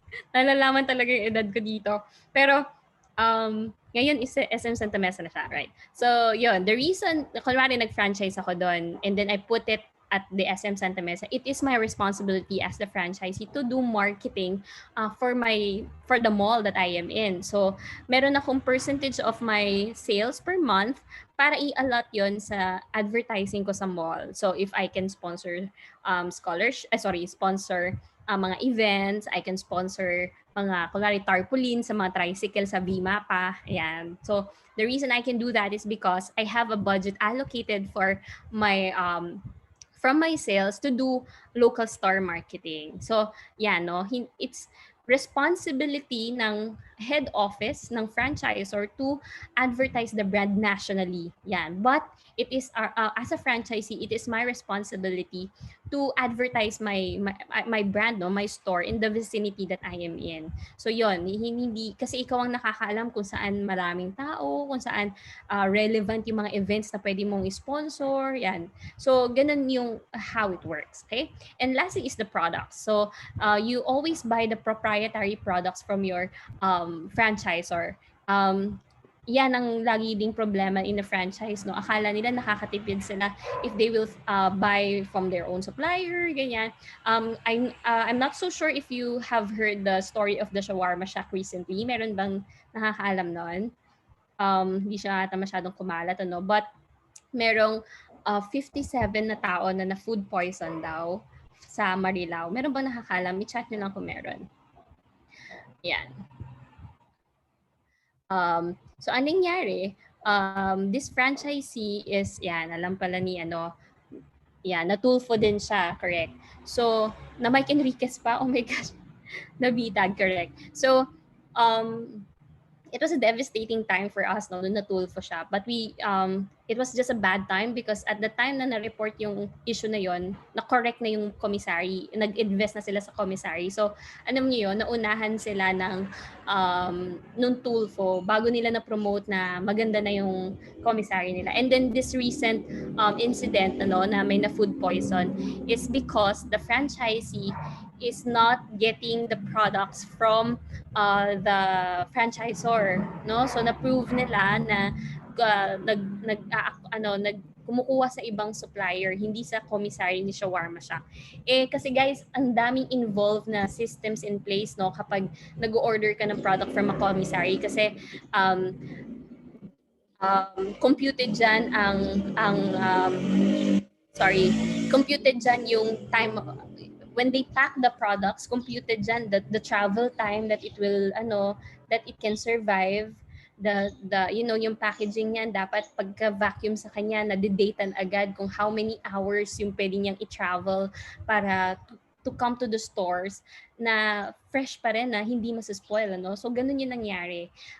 Syempre mainit, nainitan yung mga produkto kaya nagkaroon ng food poisoning. So imagine that effect na the reason why you have to make sure that your products are coming from the commissary, it's because proprietary siya. Shawarma yun, syempre di affected na yung buong shawarma brand just because of that. So kung ikaw yung franchisee na sumusunod talaga to the proper systems, imagine affected ka already just because of a very bad misbehavior ng isang franchisee, Okay, so I'm on the last two categories. Sorry. Matagal talaga tong part na to because this is the heart of the elements of a franchise. Next is the time. You really have to commit time into a franchise. I often get this question na, Miss Bell, pwede ba akong may corporate job but I still have I can franchise a business but still have a day job. Of course, definitely you have. The only reason that you will leave your day job if it's yung sinasahod mo dun sa tindahan is mas malaki sa sinasahod mo sa corporate job mo, or nagmultiply ka na ng stores mo. So kung medyo nasa dalawa na yung stores mo, yan, you really have to focus na on it. Next is the people. You really have to hire the right people for your business. So your recruitment, selection, and incentive should be in place by you, the head office will guide you, but to really motivate your people, to make sure that you invest in the right people, kailangan talaga yan sa inyo. So again, these are the elements of a franchise and of a franchise relationship, what you can expect from the franchisor and what you can expect from the franchisee. So if you have questions about this, ayan, kino-compile nila yan. We will go to that later. Okay, so while franchising is a very good success rate, meron effect ang COVID-19 pandemic with the franchise industry. So, ayan, I made a very quick glimpse of this. I just added this 3 minutes before we started. 2019, we have 200,000 na franchisees, But it is predicted na by 2021, by the end of this year, magiging 110 na lang yan. So, imagine 50% of that na down tayo. So, also, with the operational ones na businesses during the height of our ECQ, ito yung first year of the ECQ, our survey said that 50% of the total population na nag-respond sa amin, I think it's about 100 respondents, 50% sa kanilang partially open. Hindi pa completely open, guys. So see that. That's really the effect. And 50% are closed. So the effects of the COVID-19 pandemic, just like in any other business or institution, really has hit the franchise industry in such a bad way. But later, I will tell to you naman ano yung what's the glimpse of hope for the franchise industry, and it's an exciting one actually, i-share ko later. So anong nangyari is so because of the COVID-19 pandemic, nag-shift tayo into the new normal. So this has become the situational analysis that we usually have now, with the new normal, ito na yung mga factors that you have to identify if your business is relevant to any part of this. So number one, is your business relevant in social distancing? Are you promoting social distancing with your store? With the work from home concept, meron ka bang pwedeng i-offer? So, yung business mo ba has something to offer with anyone who is working from home? And then next is the restricted travel. Can you service anyone who is away from the bubble, yung mga ganyan. And then, so with all of this na mga restrictions, in the new normal, how do you really see your business? So ito na yung mga factors to identify when you go into a business, when you want to start a business, ayan na yung mga dapat na you are responding to. It's not anymore na mura ka ba, hindi na siya yung gano'n, accessible ka ba? Ito na yung mas more important. We really shifted in the new normal situation. analysis when it comes to creating a business. So in the franchise industry, believe it or not, ang daming magagandang nangyari. So from selling to problem solving ang nangyari sa lahat ng businesses. So instead of them offering their products, they started really doing problem solving. Ibig sabihin, meron problema yung customer, tina-try nilang respondan yung customer. So the first problem that we have is the stores are closed, people have no salaries. Ganyan yung nangyari with the pandemic. Therefore, ayan, Potato Corner created a Special Forces Home Army wherein you can sell the fries. You can sell the Potato Corner fries just at your home. So, kung dito sa Paltok, Quezon City, I can sell potato corner with the with the flavors, no? Yung with the powder flavors. And also the Farron Cafe. I hope you know Farron Cafe. They cannot open their stores. They're not an essential. They're food business pero they're not really essential because ano nga sila, frap, mga cold drinks. So what they did is they created mga 3-in-1 and yung mga employees nila na nawalan ng trabaho, ito yung pinabenta nila dun sa mga sa mga employees nila, no? So they hire a lot of out of school youth, they hire a lot of PWDs. So they also hire yung mga miniatures, mga kapatid natin maliliit, no? So for them to be able to have a sustainable living even the stores are closed, ayan, they created a 4-in-1 mix pala siya, 4-in-1 mix na they can sell at their homes. So another problem that they solve is how to stay healthy, no? Isa yan sa mga problem natin because the gyms are closed. You really can't do a lot of you can do your usual jogging before, di ba, kasi bawal lumabas. So the franchise industry also pivoted in creating yung mga fitness franchises, created a do-it-yourself at home, no? So for example, hindi yan yung bad na AF ha. That's Anytime Fitness, okay? So ask an Anytime Fitness coach if you want to kung ano yung mga drills na pwede mong gawin at home. So yun, naging virtual. And then there's also the electric studio wherein you can hire their bikes at home para makapag-cardio ka with the, sorry, anong tawag doon? I don't know. Pero yung, sorry? Spin? Oo, yeah, the spin. So you can rent your bikes at home para makapag-exercise ka and do your cardio. Okay, so another problem that they solve is people don't want to go out. Ito yung mga nangyari. So, ang nangyari, si Max's created the Max's Chicken Market Day. So, they sell their products, frozen products para you can cook it at home. So, next naman is a lot of the businesses diverted into deliveries. Yung mga dating hindi pinapansin ng mga deliveries kasi napakamahal ng komisyon ng Grab at ng Food Panda. So, but just because ito na yung nagiging source of good income for a lot of the businesses right now, you won't believe. Kaya ang yaman ng Grab ngayon tsaka ng Food Panda. Nag-pivot sila into deliveries. So, and pivoting into a delivery format is not as easy as it sounds, no? Na parang, okay, order ka sa store, deliver. Hindi siya ganun, guys.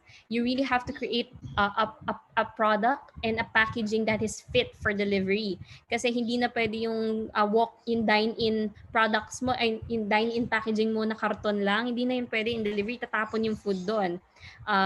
So, you have to really think of a whole picture when you want to go to delivery. So it's a very, very big investment in the business as well. And lastly, yung mga katulad ng waxing services, no, just because you cannot do it at the stores now, pwede kang mag-book ng magwa-wax sa'yo at home. Yan. Hindi ko pa to na-try. Parang ayoko, pero parang mas maganda pa rin yung maganda yung higaan mo, diba? But anyway, yeah, okay. So yeah, no, that's the problem that is solved. And lastly, is one problem is that schools are closed. So ang daming educational franchises. For example, I know Kumon, what else? Galileo, yan, mga nagsara sila, no? The physical center is closed. So they pivoted into online class as well. So so you can see from our example, the Seriously Addictive Mathematics is a Singaporean enrichment program. Pero dito yan in the Philippines, Singaporean math pala yung siniserve nila. So yan, they diverted into online class. So the moms have a time for themselves kasi hindi kailangan ng assisted with parents. So yan, it's a very good platform to educate the young ones into a subject that they are not too comfortable with. Okay. So that's about it, ano? So I'm on my last few slides. So anong nangyari lang in the franchise industry is that anong nangyari is the birth of essential franchise brands. Before, nahahati lang tayo into food, into retail, into pharmacy, into water station. Pero ngayon, ang nangyari is essential ka ba or non-essential? Yun na yung nangyari. So whether you are food, whether you are a retail business, for example, clothes ka na bench, for example, or pen shop, or mga aficionado, ganyan. The question in mind right now of the consumers is that, are you relevant for me at the moment? Are you an essential product for me? So ngayon, ang nangyari is the winning the battle for our minds is how to position the brands as relevant. So ang nangyari ngayon, this is how we promote our franchises ngayon. So number one, in the food and beverage industry, pag gusto ko mag-franchise ng isang food and beverage concept, ang lagi kong tanong, meron ka bang delivery platforms? Nasa Grab ka na ba? Nasa Food Panda ka na ba? Nasa mall pa rin ba yung mga locations mo? Kasi ang dami nagsara na mall. Ayoko mag-invest in a business na magsasara lang din naman. So, ayun, no, something like that. And then for the health and wellness, ayan, nag-arise yung mga concepts of pharmacy kasi ang pharmacy never nag-close even during the pandemic. So, isa yan sa mga magandang puntahan din when it comes to franchising. The clinics and health centers, healthy food and drinks, etc. Next is financing. If you won't believe it, pero may mga concepts tayong pwedeng i-franchise na mga micro-lending concepts. So, dun sa nanalo ng GCash kanina na 300 pesos, pwede niya nang ipautang yon, no? As a franchise. Yung sa nanalo sa Kahoot kanina. So, yan, yung micro-lending. And lastly is the necessities, no? You are an essential brand if you are a convenience store, a grocery, or a laundry, self-service laundry shop, and a water station. So, ganyan na tinitignan ng mga franchisees ngayon on how to invest on what brand to select in investing. Are you an essential brand or not? If you say that you are essential, what are the essential matters of life that you are attending to? Okay? So, yan. So if you would like to get to know the brands that are available for you to franchise, kunwari po, for example lang, you have a friend or kayo po mismo would like to inquire for a franchise, ayan, we have our company, your franchise sales and management. You can just go to You Franchise Asia. Yeah, wait lang. I will type it sa chat box. So you can go to, ayan, ang nilugaw sa tabi ng simbahan, PUP yan ng may alam mo. Totoo. Panahon ko pa, so alam ko nag-start sila 2011 ng time namin. Or earlier time than that. Okay, so, yan. You can visit our website, www.yourfranchiseasia.com, to check on the franchise brands na pwede nyong tingnan, no? In the future or in the next 6 months or tomorrow, gusto nyo na mag-franchise, pwede din yan. Okay, so the next 5 years, I'm on my last slide. So the next 5 years in franchising is pretty much exciting because we call that up to hitting 2025, it will be the golden age of franchising. There will be emerging opportunities na magpipave the way for a stronger franchise industry. So also there is a booming new set of categories. So, hindi na tayo natitigil lang sa food cart, food kiosk. So, please guys, hindi lang ganun lang ang franchising. So, please, I made my job, nagawa ko yung trabaho ko dito kung mas nag-expound yung categories ng franchising in your mind right now. Hindi lang siya siomai, marami pa talagang iba. Okay. Yan, no? May booming new categories. For example, delivery. Katulad na sinabi nyo kanina, Tok Tok is a franchise. Marami na rin booming pang ibang delivery franchises. May mga online franchises din, mga distributors, resellers na pwede nyong tignan. And next is the cloud kitchen. Have you heard of it? Meron bang nakarinig na ng cloud kitchen here? Cloud kitchen is basically like 5 businesses sharing a very big kitchen. And then from that kitchen, doon nanggagaling yung Grab, doon nanggagaling yung Lala Food to deliver it to the customer. So, instead of a business person investing in a very big kitchen alone, meron siyang nagre-rent lang siya ng kitchen. I hope you understand the point, no? So, it's a pivot also that they created during the pandemic. Ang dami kasi talaga nag-close ng mga negosyo. And next is digitalization. Yan, maraming people are investing more. Maraming businesses ang investing more to digitalize their operations, digitalize their ordering system. Yan, may iPads na sila. If you will see Angel's Burger, ayan, for sure ako, mga Angel's Burger fan ng mga taga-PUP. Yan ang bumuhay sa akin na nagpipisis kami sa, sa Puresa. Ayun. Sorry. Quick story kasi. Sa advertising and PR na college, meron kaming, yung last sem namin, we have to rent a condo. Hindi naman condo, pero parang we have to rent a house kasi doon kami, magiging parang agency namin yun. Yun yung agency office. So, ang gastos ng last year sa advertising and PR. Tapos, yun ang bumuhay majority sa amin, yung Angel's Burger. Buy one, take one. Tapos hati pa kami ng mga classmates namin doon. So, so yung buy one, take one, naghahati doon, 2 tao. Kaya, naku, my gosh, kaya medyo naiiyak ako. Charot. Oh my God.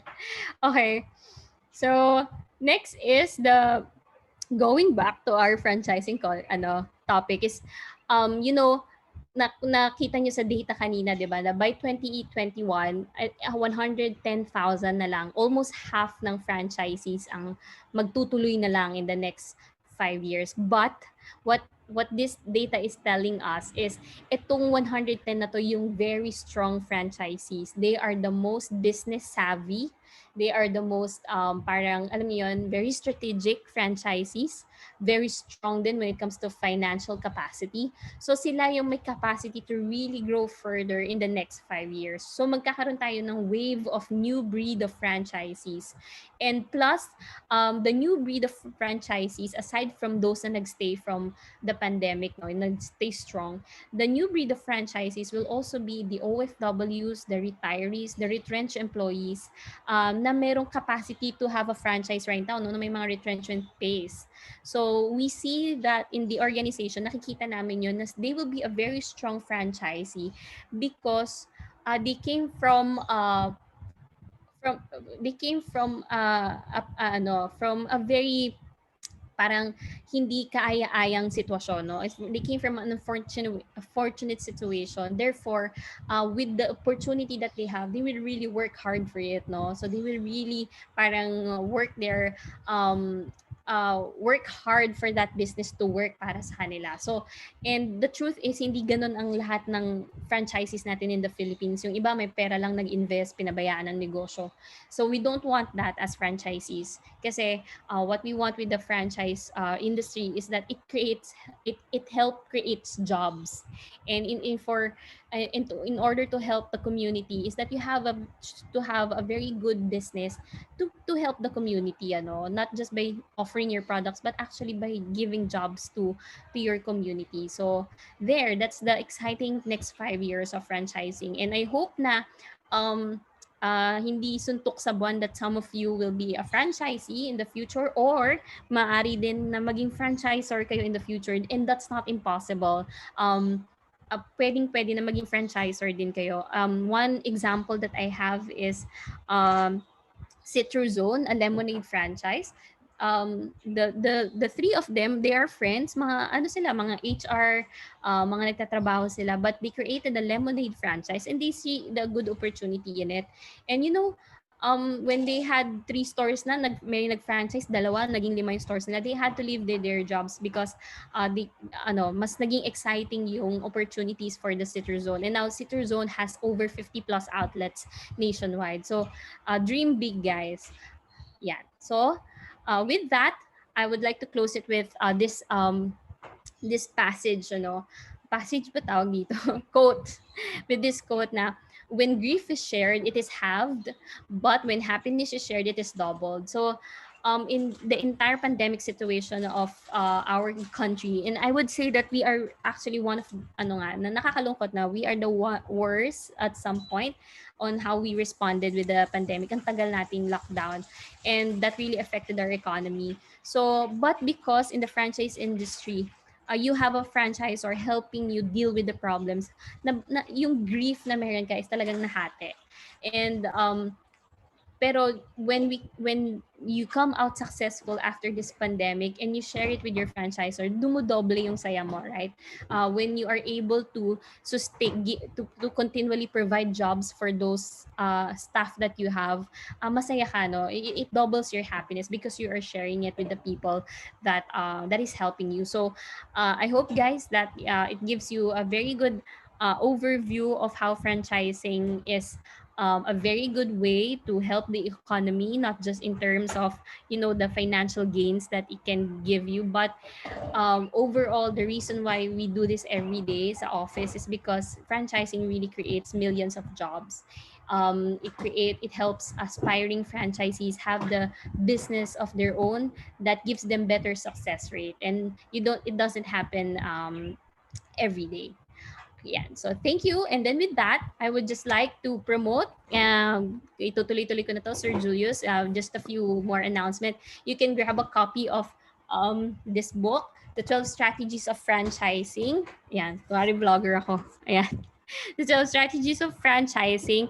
It features 25 Philippine brand case studies. So it features here kung paano naging successful na franchise brand, si The Generics Pharmacy, si Turk Shawarma, Potato Corner, Bench, Pen Shop. Ayan. So andito yung mga kwento nila, no, on how they pivoted and became the prime movers and shakers of the franchise industry. You can get a copy at any national bookstore branches, or you can also order online at francorp.com.ph/books, and then just use the code free shipping kasi free shipping siya nationwide. Okay?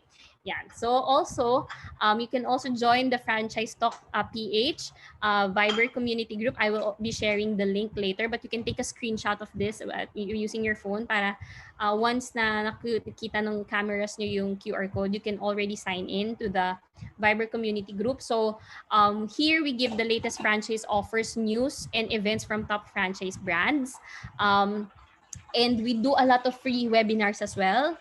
Yan, so mag-join lang kayo dito so you can get updated with the webinars and mga online events that we do. Okay, so with that, thank you very much. Very exciting. Nag-overtime ako ng, hindi naman pala. Tama lang, based on the program. Thank you very much. I will turn over the floor now to Sir Julius and Sir Edward. Thank you. Thank you, Miss Bel. Grabe. First speaker pa lang yan, guys. Hitik na tayo sa information. I was taking notes. Puna-puno yung few pages ng aking notebook. Thank you. Good to know. Actually, Miss Bel, I was going through the chat box earlier, no? And I want to read one of the comments. Oh, sure. Sabi ni Leonard and Yape, now I appreciate my franchise with Talk more and its inclusion of businesses. May na-inspire ka.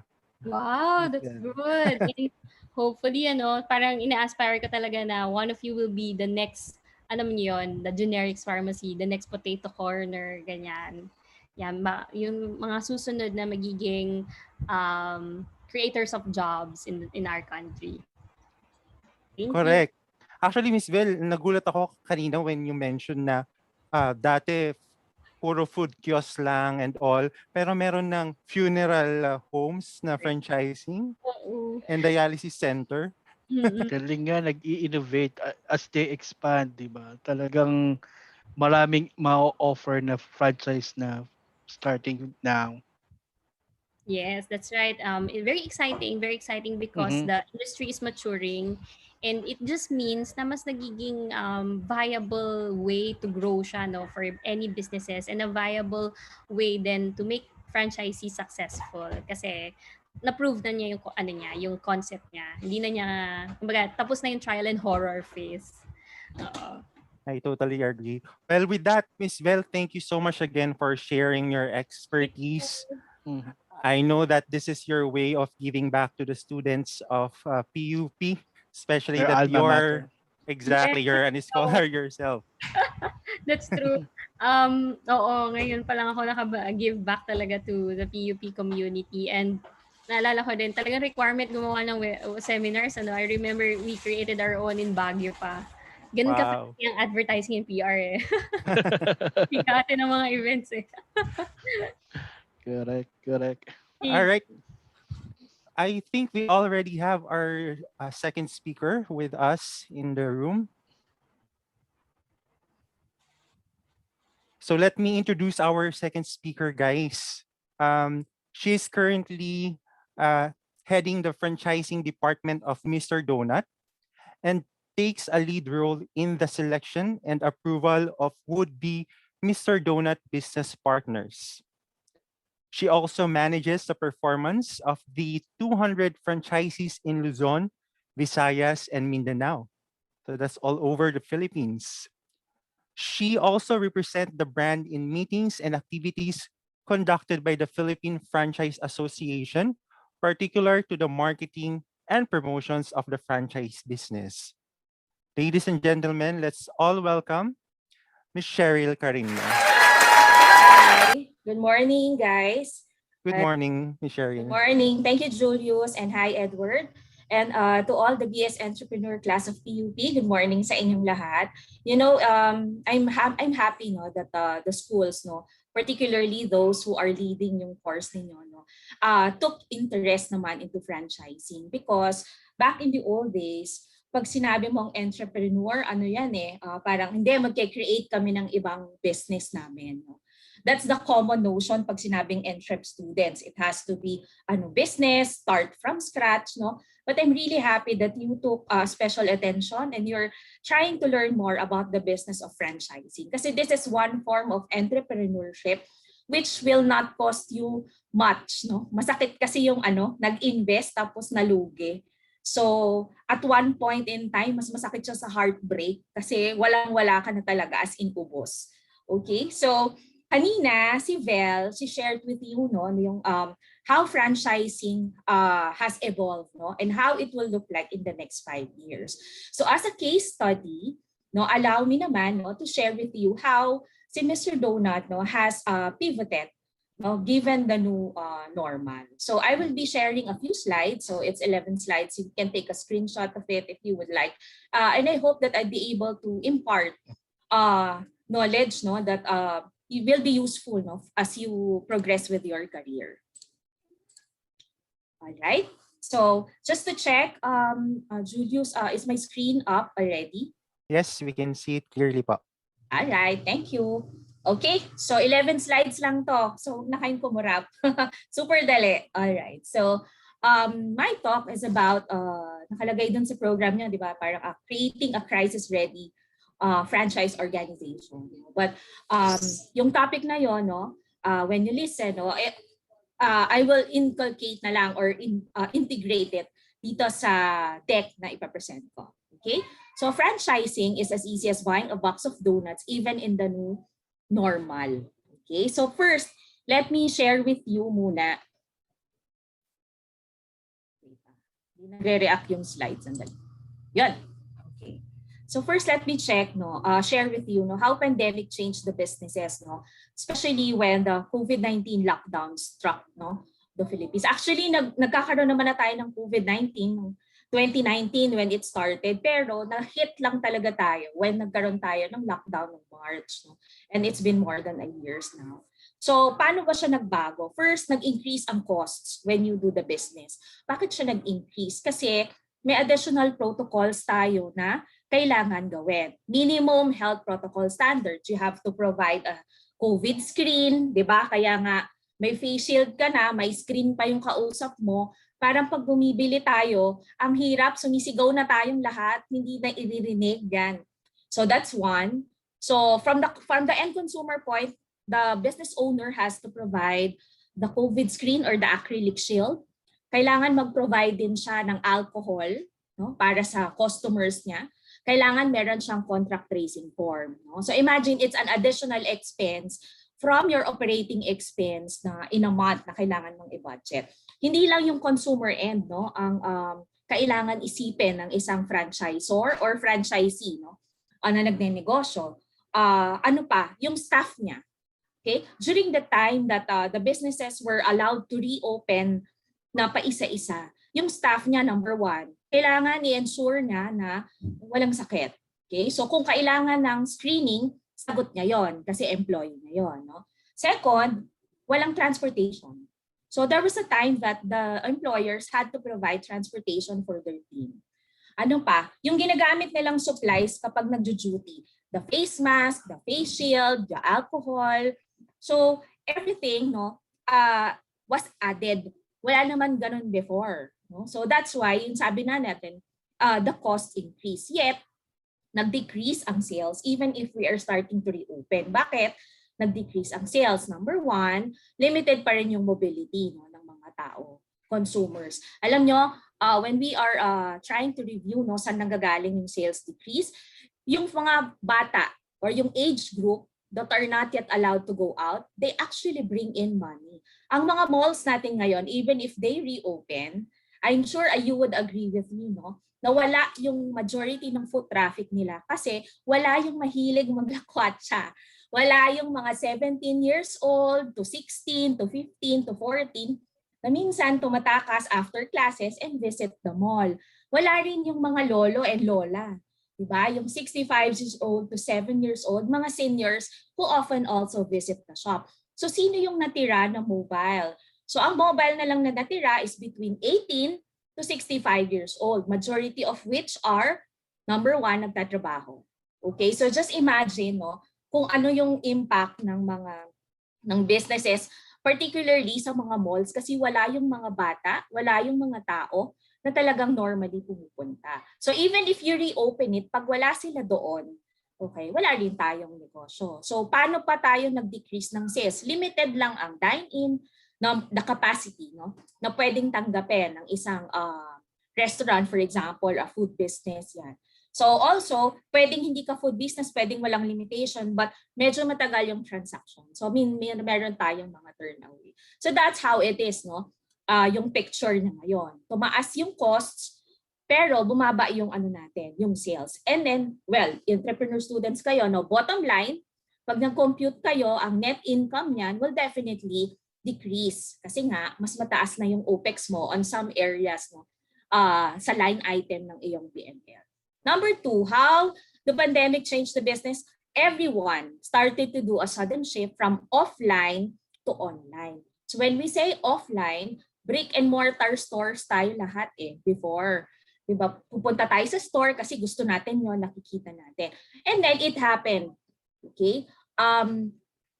It is a reality, no? It's a truth na ang mga may-ari ng negosyo dito sa Philippines, no, mas madami pa rin yung mga nasa middle age. So wag sinabi mo sa kanilang online, ay ano yun, parang Jurassic sila pakinggan. Tapos, kahit na before, kami sa Mr. Donut, we're encouraging them to go online, to kunyari start Facebook, medyo adamant sila doon kasi they're seniors, hindi ako marunong, hindi ako techie. But when March 16, 2020 happened, when the President announced, boom.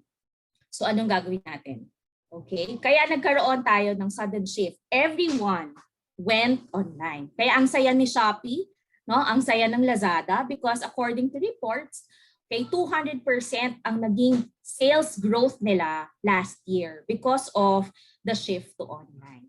Okay? And number three, nag-adapt na tayo to various work and business arrangements. Pag sinabi nating work and business arrangements, 'di ba, kanina si Vel, no, she shared with you, when you think of a franchise, ano ba yung dapat i-consider mo? Oh, may social distancing yan. So how should it look, no, yung business ko? Number two, hindi nakapunta yung mga tao. So it should be incorporated in dun sa business dapat na sisimulan ko. Okay? Now, how did we cope, no, as a franchise business? So I'm going to speak for Mr. Donut, okay? But I'm sure that many of the brands being franchised right now are pretty much the same yung ginagawa din nila. So number one, we had to fast track the new normal platforms. Okay, March 16, no, to April 30. That's our waiting to March 16 to April 15. I think that was the first, no, duration of the ECQ, no. Syempre March 16 sarado lahat. Okay? So limited lang din yung production ni Mr. Donut before kasi we are supplying breads also to 7-Eleven. But yung tindahan namin lahat nakasarado ng isang buwan, no. So we had to think, paano tayo mag-reopen? Bakit kailangan nating isipin agad yon so that we could bounce back? So the first one, we will sell online. So that's the first transition. Number 2, how do they make bayad when you online? So syempre, they have to accept, no, yung cashless. And then yung third mo, how do you deliver? Okay, and other things, no? Pero lahat na pa-force. So even yung mga franchisees who are first adamant, yung mga franchisees noon na ayaw, wala kang choice. Kailangan you pivot, you adapt, okay? Otherwise, you will die, no, as a business. Okay? So, kaya kung mapapansin nyo ngayon, ang mga franchises natin, from recruitment ng franchisees, no, kagaya ito, no, nagwe-webinar na lang tayo. Siguro kung hindi ngayon pandemic, nasa school ako ngayon ng PUP, no, I'm attending and seeing you face to face at marami akong dalang donuts, no, para sa inyo, para matikman nyo. Pero syempre, dahil to ay webinar, okay, so sa mag-google kayo habang kayo ay nakikinig at kunyari ay kumain kayo, no, ng donut, no. But anyway, kidding aside, no, siguro when there's a chance, no, kung may mga face-to-face siguro kayo na activities, no, in the future I can send, no, at least para matikman din naman ninyo yan sa school. Kung meron kayong face-to-face and everyone will be able to gather na dyan sa inyong school. Okay? But anyway, created offers, no, the franchises, no, also created offers that are new normal ready. So dalawa yan yung aspeto. First, yung sa business ng franchising. Sa franchising kasi ang binibenta mo yung negosyo itself, no.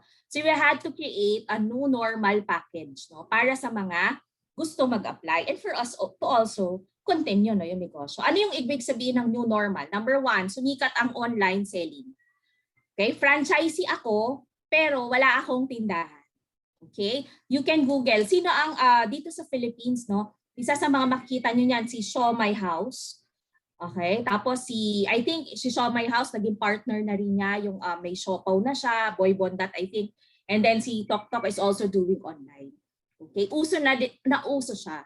Okay? So dati pag franchise ka, you take pride dun sa store, kagaya nasa likod ko, no? You take pride doon sa store na nakikita ng mga tao. But right now, para na siyang naging alam niyo yung Bitcoin or stock market na wala kang physical na pag-aari, pero you're owning.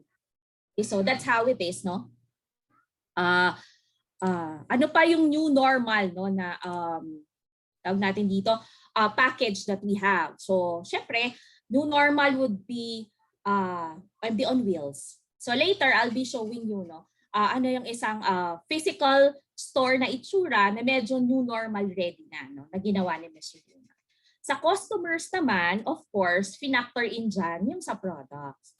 So new normal, kagaya sabi ni Vel, dapat yung packaging would be. So hindi na siya pwedeng ano na lang, paper or carton. It has to be made of a special material. Kaya kayo, when you order, okay, even if hindi, ewan ko kung napapansin nyo, sometimes the prices would really be at the higher kasi yung packaging, no, it has to be taken consideration. Dati, ang inisip lang natin, packaging na eco-friendly, wood, o kaya, ang tawag natin dito, yung parang paper carton, pero ngayon hindi na. Kailangan hindi pa siya tumatapon, etc., etc.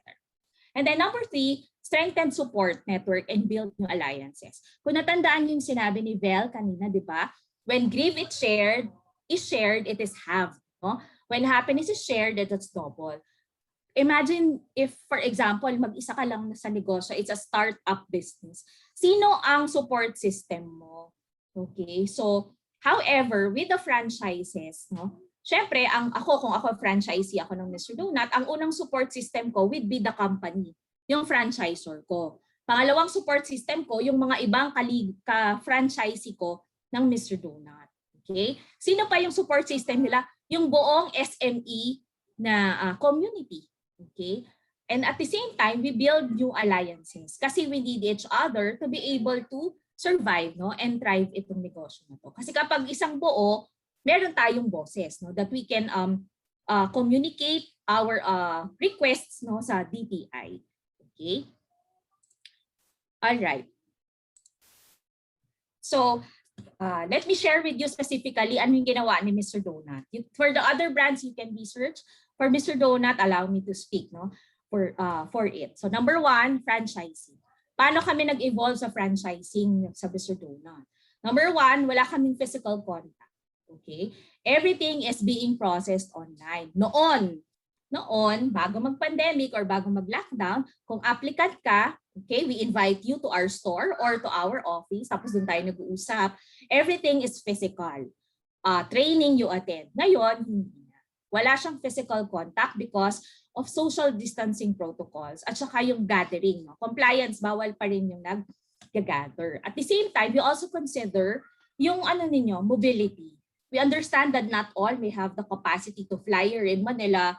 Magastos pa yan ng PCR tests, no? So everything we did it online. Okay? Number two, yung online presence din natin, in-strengthen din natin siya. Every opportunity that we get invited, no, for business presentations, we grab it so that we can let people know, especially those na naghahanap ng negosyo, that yes, meron kaming offer sa inyo and we can help you, no, para at least makapagsimula kayo uli ngayong bagong ngayong nagsa-start na tayong bumangon from the pandemic.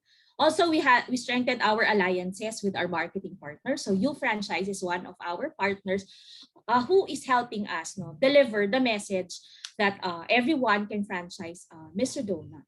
Okay? Alright, sa shop operations naman o sa mga tindahan natin, ano yung new normal ni Mr. Donut? Number one, on-site, nandun pa rin kami. Okay? Alam nyo guys, even if everything is online, importante pa rin na meron kang physical store. Bakit? Kasi tayong mga Pilipino, it will take time, no, before we parang completely trust na okay, nasa isip ko lang yung itsura ng tindahan. Tayo ano pa rin tayo gusto pa rin natin nakikita natin siya para hindi natin siya malimutan. Okay? Gusto pa rin natin na nakikita mo yung produkto kapag pinipili mo siya. Kaya nga 'di ba, pag gumagamit kayo ng online platform, laging patingin ng picture, kailangan nandun yung picture ng donut na ino-order ninyo, ng food na ino-order ninyo because that's it. So kailangan pa rin meron kang on-site. Okay? So meron pa rin kami nun. Pero may complement na siya. So in the succeeding slide, I'll discuss.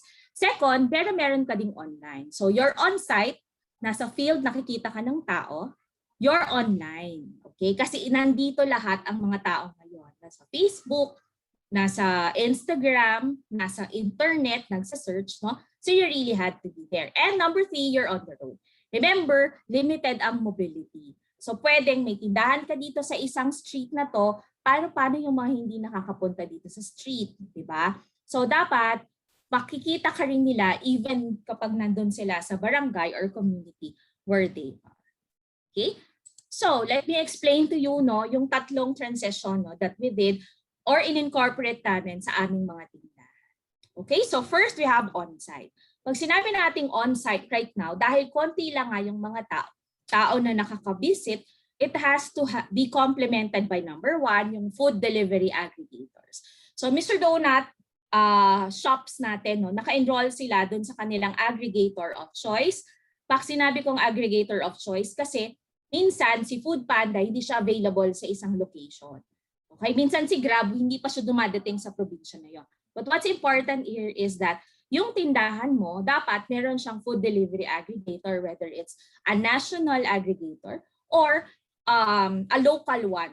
Kasi kapag meron sa mga probinsya ninyo, if you ask, no, yung folks ninyo or relatives living there, may mga sari-sarili ang aggregator na umiikot doon lang sa probinsya. And then second, dapat may cashless payment din siya. Okay? Remember, on-site, no, minsan may mga tao ay maglabas ng money. So generations like you, no, you're already in GCash or Paymaya. So it's nice if you can just scan the QR code and then pay it. Okay? So if you're going to ask us how much, no, yung average contribution, no, ng delivery aggregators, no, sa mga tindahan na on-site, no, on the average is 20 to 35% of sales. No? So mataas yon pa rin. Kasi one-third, almost one-third no, ng mga revenues. Now, cashless payments are also accepted kasi in response to the new normal requirement. Okay? Next, online. Okay? May physical store ka, but you have to complement it ng online. Okay? So, bakit kailangan mo siyang i-complement online? Because majority nga are digital, going digital. Okay? So, kailangan doon mo siyang i-promote. Alright, so our online sales channel contributes to an average of 10 to 30% of sales. Hindi natin sinasabi no, na everyday merong orders. Kaya nga meron tayong range na 10 to 30. But at least, people get to see no, yung orders nila sa'yo. And doon sa online na yan, important meron kang delivery aggregator. Kaya kapag nagpo-post tayo, ito yung produkto ko, marireach mo ko, ito yung address ko, ito naman yung aking aggregator. No? We are available in Foodpanda, ganyan-ganyan. And then you tell them you can pay via GCash, etc. etc. And syempre yung on the road. Okay? So ito, hindi ko alam kung meron ito sa Santa Mesa, but here in Manila or NCR, may mga umiikot tayo niyan sa Pasig, sa Quezon City, no? Na several units no of our Mr. Donut on Wheels. Meron din tayo nito sa Bulacan, no, sa Pampanga, and we also have in Zamboanga, Tacloban, North Luzon. So paikot-ikot lang sila diyan. So bakit kailangan namin ng on the road? Kasi nga people cannot really go out. So itong on the road na to, it brings no the Mr. Donut closer to the community. Kasi alam nating lahat no that when the lockdown was implemented, ang napupuntahan na lang natin palengke or yung kanto, no? Kung kanto ng kung nasaan ka nakatira. So on the average, if it's complementing a physical store, a Mr. Donut on Wheels, no, gives about 10 to 25% of sales. Okay? On its own, meron din kasi kaming ino-offer Mr. Donut on Wheels lang na trike format. On its own, it can earn up to 6,000 on a regular day. Katumbas na po yan ng halos katumbas na siya ng sales ng isang physical store on a 4 square meter sa hindi prime location. So okay yon.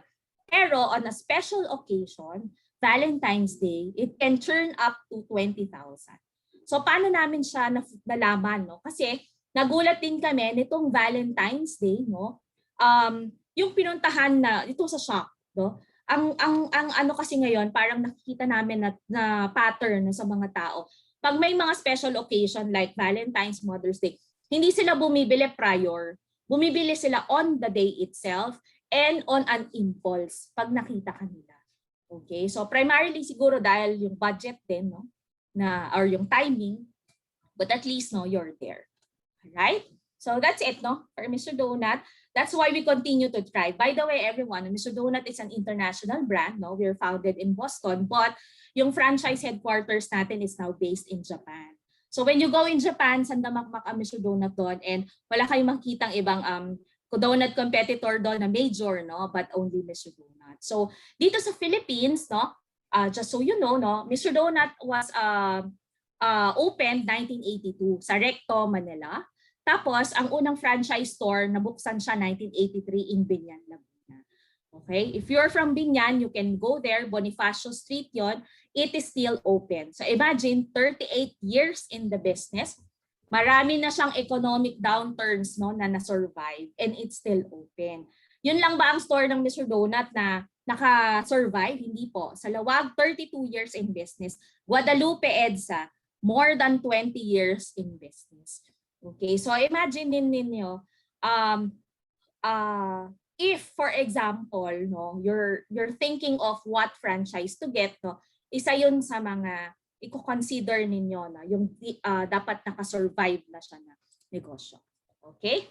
I'm also happy to inform you that Mr. Donut is continuously be no a trusted franchise brand here in the Philippines kahit na may pandemya. Alam nyo ba? January to May, year to date, January to May 2021, we currently have 20 new franchisees. Mataas yon compared nung pre-pandemic. So sabi nga namin, no, somehow the pandemic no brought good things or good blessings to us kasi mas marami no yung nag-franchise within the same period. And imagine, this is just online. By June, okay, by June, new franchisees alone, no? 30 branches, no? Yung ma-open natin. Meaning, 30 new franchisees ang nag-franchise versus yung panahon noon. Pre-pandemic, kung curious kayo, mga 20. Nag-average ako ng mga 20 to 28, mga ganon. Pero ngayon, nasusurprise ako. Na-surpass na niya siya. So I think I'm going to close the year at around 50, no? To 60. Okay? Sana kasama din kayo doon. Okay? So, sabi nung isang franchisee, bakit ka nag-franchise, no? But of course, no, Mr. Donut is an impulse product or it's a treat, no? So it's something that smile. Okay? Kaya siya, positive rin siya kasi nga alam niya everything is online and everyone, no, is going digital. So, yeah.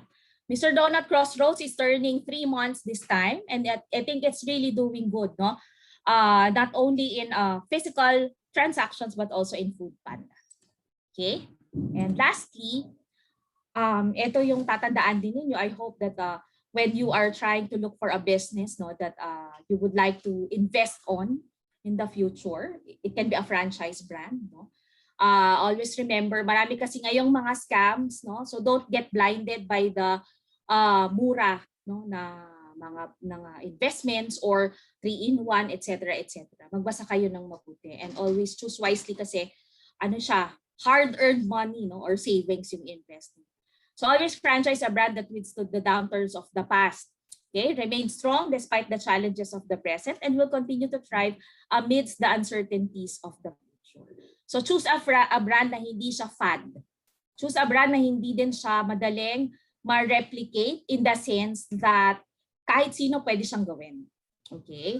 So, just ask yung mga franchisees natin. Sabi ko nga kanina, we're 38 years and counting. Average tenure, no? Average tenure ng franchisees namin is 15 years. Meaning, nakailan yan? Ang isang franchise term kasi is 2 years siya before, no? 3 years na siya nung last 2019. So, more or less, mga 8 sign-ups na sila ng renewal. We're also now at our 2nd and 3rd generation franchisees. So I guess no, the portfolio of Mr. Donut will speak for itself pag sinabi mo na credibility. Okay? So with that, if you want to learn more about our franchise offers, you can inquire through Vel. Okay, so she's part of the U franchise team also.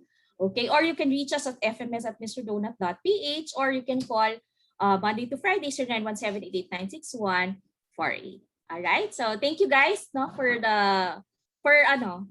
inviting me, no, and allowing me to share what Mr. Donut did, no, for the business. Right. Thank you, Julius and Edward. Thank you as well, Miss Cheryl. It's a very unique way that Mr. Donut was able to recuperate itself despite the pandemic. Ang galing ng ginawa nila. So, kumbaga, nag-isip sila ng paraan kung paano masu-survive yung pandemic. Right, partner? Exactly. I would like to echo that. And I also like how we transitioned from learning the concept of franchising from the first talk to understanding the effects of pandemic and how businesses are coping up, specifically with Mr. Donut. Pero partner, may isang bagay na nag-resonate sa akin, hindi ko talaga makakalimutan. Ano yun? Ano yun? Yung promise ni Miss Cheryl na magpapadala siya ng Mr. Donut. Siyempre. Ay, oo. Sama tayo dyan. Tumutupad ako ng promise. Si Ask Bell, anytime that you would be needing, kunyari meron kayong event now, or meron kayong mga pa-contest dyan, you just ask Bell. No? Of course, I can only deliver sa isang location or you can pick it up and then bahala na kayo sa mga sarili ninyo. But I can always arrange for that. Sabi ko nga kung physical to, di sandama kung nakatikim na kayo ng donut. But I would be happy if you would be able to at least taste not only our donuts but also our baked products at saka yung beverages. Even a milk. Wow. Ayan. So, sige. Actually, ma'am, yung sa background nyo nga po parang enticing na kaya kumukulo na yung sa Mega Mall yan.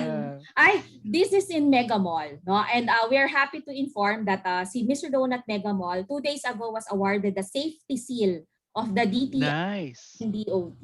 Ayan. So, safe na safe kayo. kumain. Okay? So, yeah. Congratulations po. Thank you, Julius and Edward. You're most welcome. So guys, we'll have a quick break, 5 minutes. So you can do whatever you want. If you want to go to the Bladder washroom, break. bladder break, yes. Bladder break. You can turn off your cameras if you want. Just make sure na babalik kayo after 5 minutes because we will be announcing the winners of the raffle once we're back. And we're back. Hi, guys.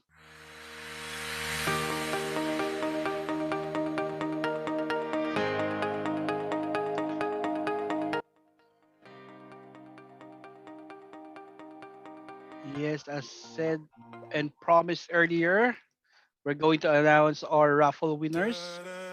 So we'd just like to congratulate uh, Mary Rose Bacatan and Cirela Sarcino for winning 200 pesos cash. These are our winners be drawn by our DTI representative. So our committee will be coordinating with you so that we can make sure that you receive your GCash prizes. All Can we right. announce the names one more time, please? Sure. Again, that will be Mary Rose Bacatan and Cirela Sarcino. Congratulations, guys, for winning 200 pesos cash. Congrats, guys.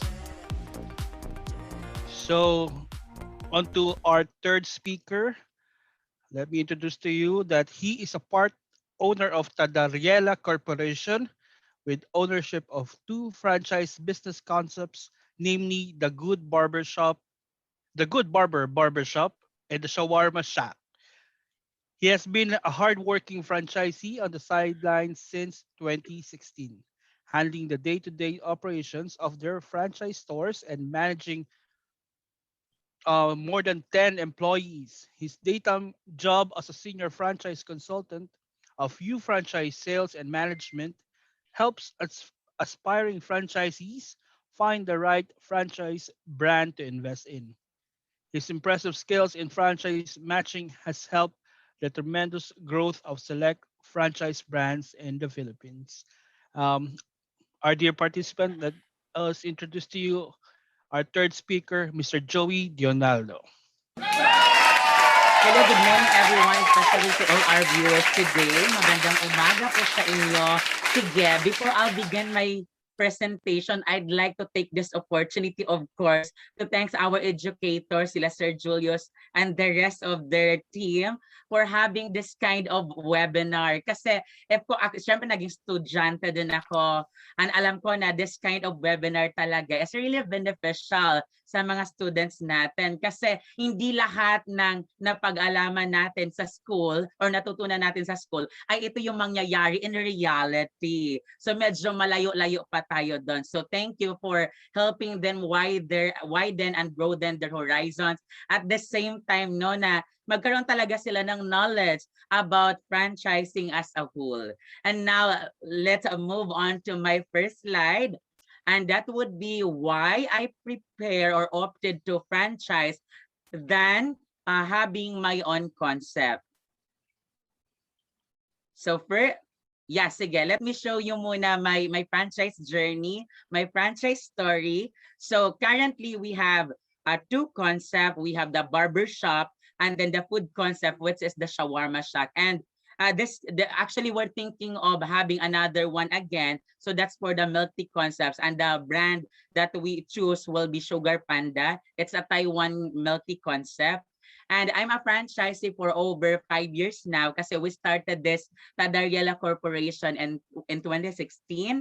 And currently we have a total of 25 employees. No, it's a combined employees, no, from the barber shop and then for the shawarma shack concepts. So now let's move on to the next slide again. This is about why I choose to be a franchisee than creating my own concept. Number one, Is it because of it has 90% success rate? So 90% success rate in such a way na everything is being provided to you by the franchisor. But I'm not saying na 90% siya is 100% or 90% successful kaagad. Kasi let us always remember ha, mayroon pang 10% na failure. So sana kung mag-business kayo in the future or mag-franchise kayo, wala kayo sa 10% na yon. And I'm saying here na 90% success rate because hindi siya kagaya ng sili na aanghang agad pag piniga mo. Okay, that's the misconception in franchising. So you're in a business for yourself but not by yourself. Anong ibig sabihin nito? Nagnegosyo ka pero somebody is always at your back na whatever happens in the future or whatever support you need, nandyan lagi si franchisor or owner ng brand na yon. Number 2, faster way to start a business. Is it because you don't have to worry about the raw materials anymore? Kung baga, nandun na, finished product na lang. You just have to sell it and do your own marketing strategies. That's the good thing. Kasi, no, I created my own before then, pero hindi siya naging successful kasi I have to worry about the raw materials. So hindi lang siya basta raw materials, something na dapat quality and something na mas mura. Sino ba yung supplier? So in franchising kasi, hindi mo na kailangang mag-worry about it. Now, the third reasons is that established system and operations manual. Well, that's the beauty of franchising na even if you're traveling abroad or you're in a vacation, you can easily track the store performance or the sales itself through their system. At the same time, there's this operations manual na siyang yung Bible of the business. We call that the Bible of the business kasi if you might encounter some difficulties when it comes to operations, you just have to open the operations manual. That's it. Okay? And number 4, although si number 4, hindi siya ganun ka applicable, but there might be a time like nangyari ngayon with shawarma shop which was being shared earlier by Miss Vel na nagkaroon ng food poisoning. Dito papasok yung tinatawag nating na damage control management or yung tinatawag natin na crisis management na si franchisors find a way to stop those kind of bad images that destroys the reputation of the brand. Okay, so that's the beauty again of franchising. Now, let's move on to the next slide. Now, so we're done with the advantages in franchising, no? So ano naman yung mga consequences in franchising, especially during this pandemic? Next slide, please. So we have here number 1. So gaano ba kami ka-affected during this pandemic? Number 1 is of course store closure. So the 2 outlets, kasi currently we have 2 outlets of barbershop. One is strategically located in Magallanes Station, yung Alpaland Mall, and one is in Gateway Mall. So syempre nga dahil itong government kasi natin paiba-iba yung kanilang requirements, no, pagdating sa protocols, pagdating sa safety and security ng mga mamayang Pilipino. So yung barbershop kasi hindi siya considered as need or essential. So ang ginawa nila is makapag-operate ka lang ng barbershop mo or salon during GCQ pero limit lang yung mga manpowers or staffs na papasukin. At the same time, bukod sa limit na nga yung mga employees na papasukin apart from nagsara na, meron pa silang tinatawag na yung sa protocols about sa guideline, yung health and safety ng mga employees at the same time na mga customers na kailangan may barrier na plastic. Although plastic lang yan tinan, parang ang mura lang yan pero that's expensive. Okay, so we're affected with the, of course, store closure. Second is the low sales talaga kasi nga I completely understand na lahat ng mga tao natatakot, no, kasi nga for their safety and security. Talagang hindi sila nag-rest na pumupunta ng mall except for the millennials. Kasi itong mga millennials makakapit talaga ang mga paa. So yung tipong sinasabi na you please stay at home, hala nandun pa rin nagpicture-picture sa mga malls. Pero with the barbershop kasi, our markets kasi are not just the millennials. So lahat kasi, lalo na yung mga working dad or kaya working people, talagang yun talaga yung pinakaano namin talaga market here. So super mababa yung sales namin because of the low foot traffic. When I say foot traffic, these are the number of people going to the mall. So yun, So super mababa. So yung sales talaga namin super bagsak, no? In fact, at this stage nga ang in-earn na super negative talaga kami pagdating sa aming finances. Super negative in such a way na we have to we have to make pasahod to our employees regardless kung hindi sila pumapasok, kailangan pa rin namin sila bigyan ng allowances, kailangan pa rin namin bayaran yung kanilang fringe benefits. Okay? So apart from the low sales income, we also have here yung financial challenges. Financial challenges in such a way na we are paying the rent regardless of the store shutdown. Second is, pag nasa mall kasi kayo, there's a lot of talaga mga fees, no, na nababayaran ninyo, not as just the rent. There's this kusa, the electricity, the water, tapos yung maintenance ng store, tapos there's also this what we call na insurance. So hindi, kaya that's why na super challenging talaga financially ang nangyari sa amin ngayon. Okay, now let's I already discussed to you na regardless of the pandemic, kailang bayaran pa rin talaga namin yung mga empleyado namin sa kanilang fringe benefits and salary. So I can say na yung franchising talaga saved our business. Kasi nga, when you are in franchising, in a franchise network, the best thing happened to us talaga is, you know, during this unprecedented crisis, yung mga franchisors talaga namin are helping us, no, ma-lessen lang yung burden. So what are those? So that one can be discussed to the next slide. Number one, we have support and mentorship. So si franchisor conducted this regular Zoom meeting sa The Good Barbers. We do it monthly. So nagkakaroon kami ng brainstorming, tapos si franchisor nagpapadala ng mga general guidelines coming from IATF, and then lagi siyang nag-share ng updates na as to when matatapos yung GCQ, as to when matatapos yung ECQ, lagi siyang nagbibigay ng updates to us. And second is yung tinatawag natin, for the next slide please, apart from the support and mentorship. Next slide please. Yung tinatawag natin ng mga waiving of fees. So what are those? So for the waiving and fees, we have here the royalty fee. Normally kasi guys, pag when you go into franchising, hindi basta't may pera lang kayo, meron tayong binabayaran monthly. So we have here the marketing fee.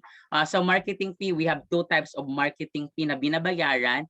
We have the system-wide advertising and local advertising. The difference between the two is that system-wide advertising is to advertise the brand as a whole. For the local naman is the opposite of system-wide kasi this is the type of marketing strategy allotted to promote the shop of the franchisee.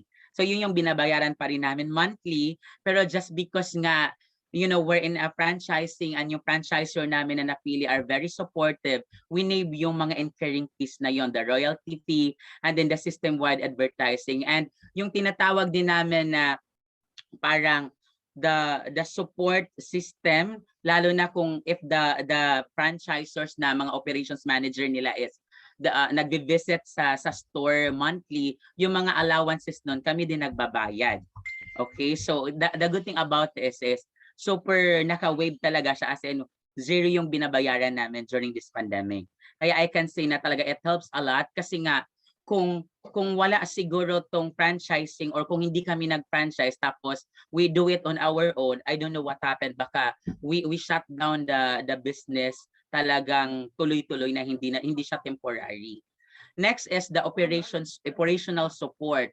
Si franchisor, kasi nga we franchises, medyo kami sa mga connections hindi namin kilala. So si franchisor, just because kilala nga and most of the mayayaman talaga sa corporate guys are in reality sila yung may mga connections. So ang ginagawa ni franchisors is they help us talaga to negotiate yung mga discount ng rent, at the same time yung kusa, yung other charges sa mga malls na binabayaran namin, talagang may discount talaga. And thanks to these franchisors, but I'm not saying na lahat ng franchisors ganito.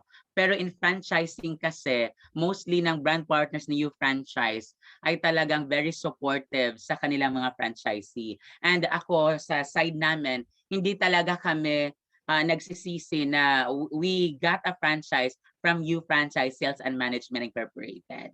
So next slide, please. So apart from the operational support,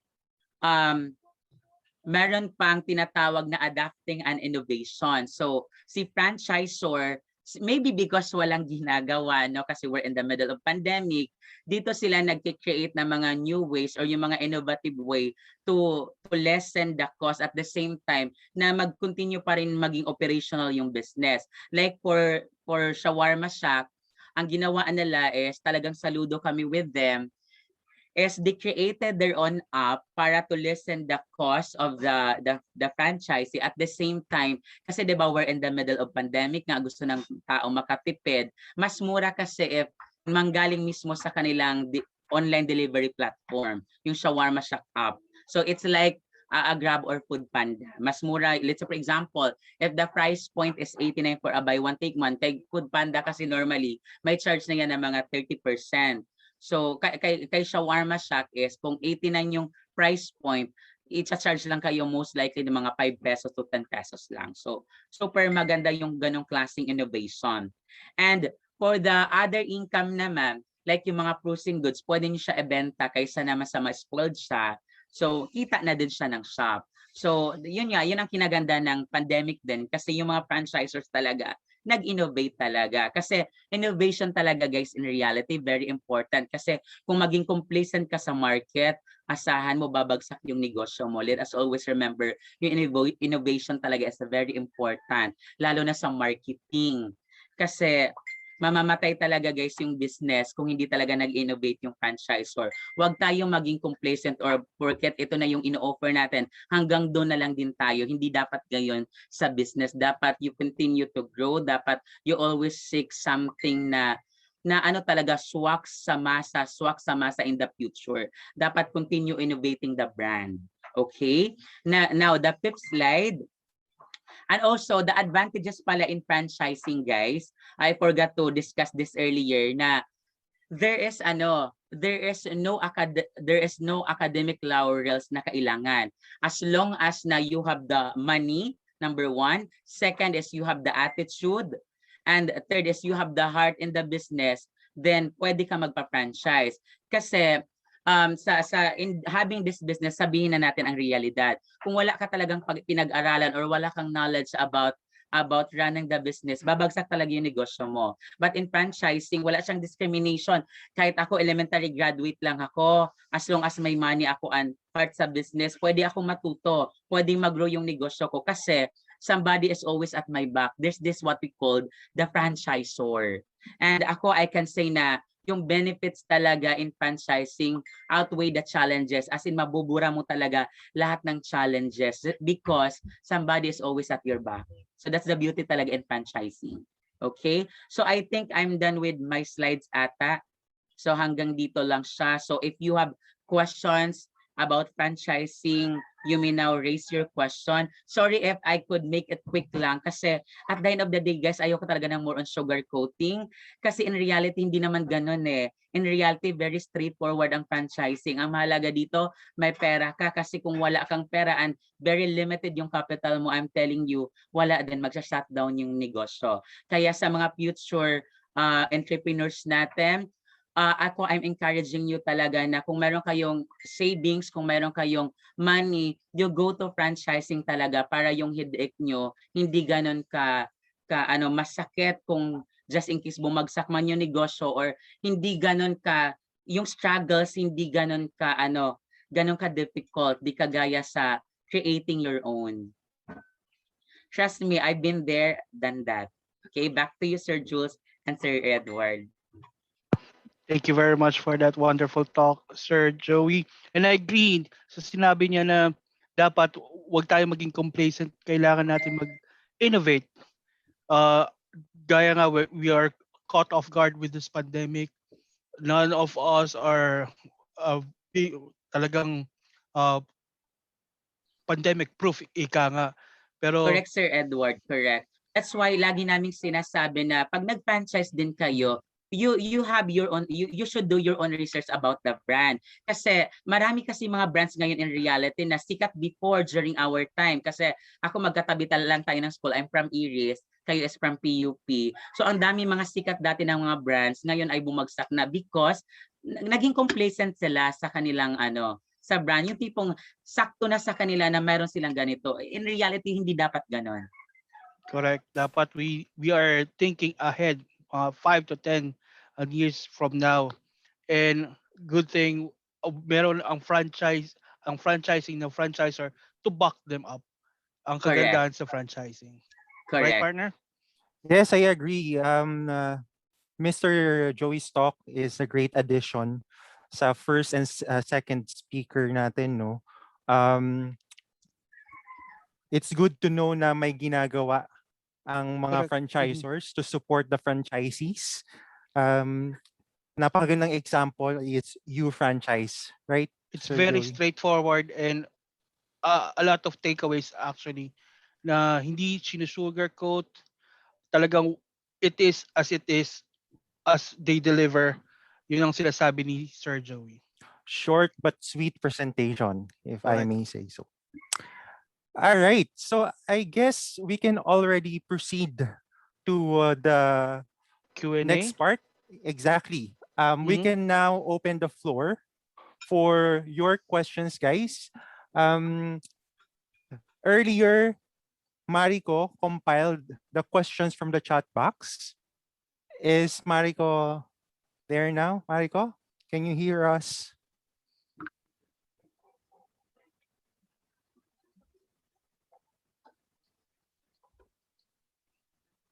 Let's just wait for Mariko to acknowledge if she can hear us.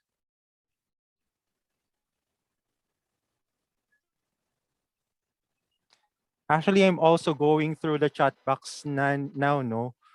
Grabe, ang daming nag-raise ang questions nila. I'm sure na filter na to ni Mariko. Probably one of her co-committee will be able to assist Mariko. Maybe we can start with one question from the chat box. Yes, hello, Jules. There you go. Oh, there you go. Yes, naririnig niyo na ako? Yes, loud and clear. Let's start.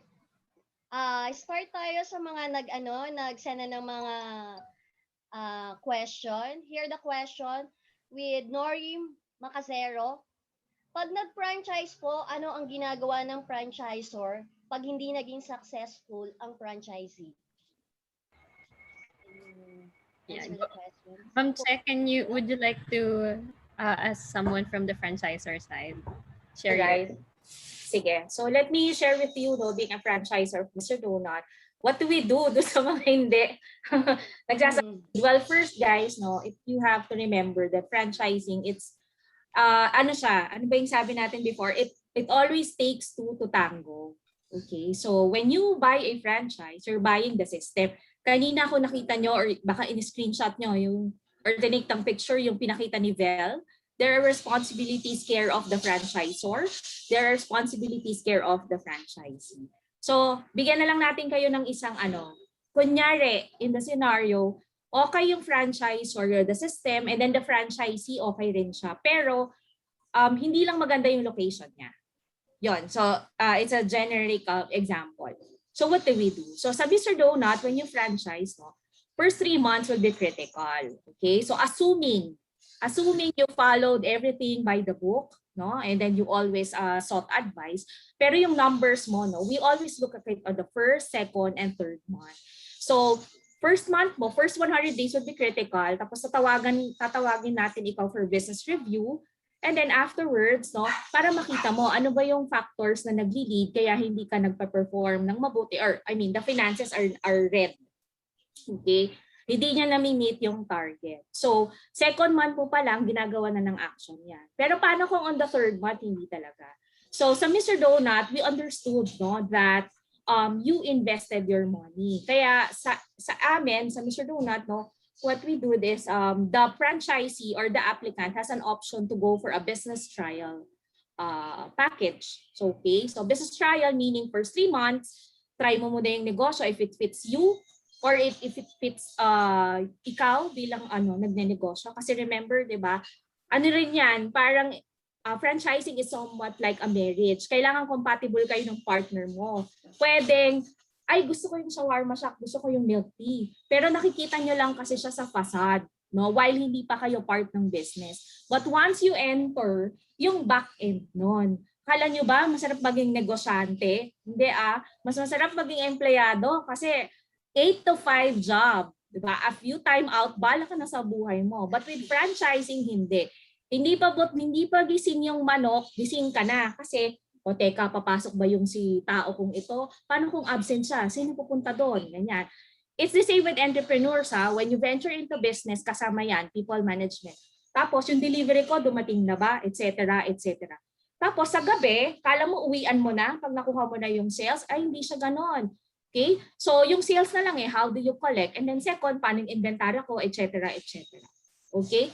So, sarado na yung tindahan mo, gumagana pa yung isip mo. So, syempre, kami, as a franchisor, we understood those. So siguro, ang advice na lang natin is, when you or as you sign your contract, you ask yung franchisor mo. Kasi iba-iba kami ng policies.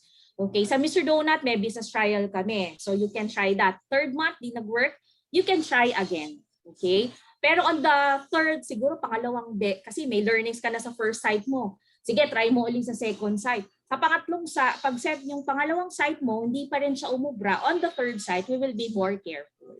Okay, careful meaning aaralin na natin yung site na gusto mong tayuan para lesser risk din siya. Okay, so that's how we do. So para naman dun sa mga brands na wala siguro silang offer na business trial, you talk to them. Kasi yung franchise fee, it's non-refundable. Remember guys, franchising, once you venture in it, there are fees that you cannot take anymore. Kapag ikaw ay nalugi, ang isang pwedeng matulong na lang sa inyo can be, pwede ko bang ibenta yung asset ko? Kung ano pa yung pwedeng masalvage? Yes, pwede yon. But franchise fee, since it's payment for services, hindi na siya pwede. So before you assign, tell them lang or ask them, okay, pag hindi na-perform yung first branch ko, pwede bang gagawa ako ng second branch pero hindi na ako magbabayad ng franchise fee? Pwede po ba yon? So that kahit pa paano, you can reuse your asset, okay, and you can continue serving yung contract. Okay, so that's it. I think that's one insight that I can share. Yeah. Okay. Sige. Ayun po yung yung question ni Nori. Sana nasagot po yung question Anything ni to add, Nori, Mr. Sir Joey? Okay, sige. Kasi we have here from the franchisor side. Now, let me just share to you my experience naman for the franchisee side. Okay. So, di ba I've mentioned earlier na si franchisors, normally, meron silang tinatawag na periodic site visits. So, that's the beauty in franchising. May ganong support si franchisor. And then what will happen, ano bang ginagawa nila sa periodic site visit? To check nag-audit sila ng finances ng franchise outlet. Second is nag-audit din sila or nag-check ng customer service. Kasi baka doon sa dalawa na yon, reasons why the business isn't doing well because of that two reasons. Number one, sa customer service hindi talaga maganda yung gawa ng mga staffs natin na instead na ang operations or mag-open yung mall is 10 a.m., dumadating sila 11 a.m. Nangyayari yan sa realidad kasi ang mga Pinoy talaga hindi ko nila lahat. Pero nakakainis lang kasi pag nagkaroon tayo ng sakit na katamaran, nangyayari yan. Especially kung ikaw franchisee, you have no time to run the business and you let them run the business by themselves. Patay tayo dyan.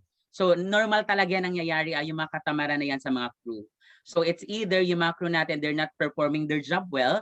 Second is, baka yung store nyo mismo ang dami nyong ni-reinvent na instead na ang color ng franchise outlet is yellow dahil sa ikaw, magaling bida ang saya sa'yo So ginawa mo siyang black instead na yellow. Marami kang in-incorporate na colors.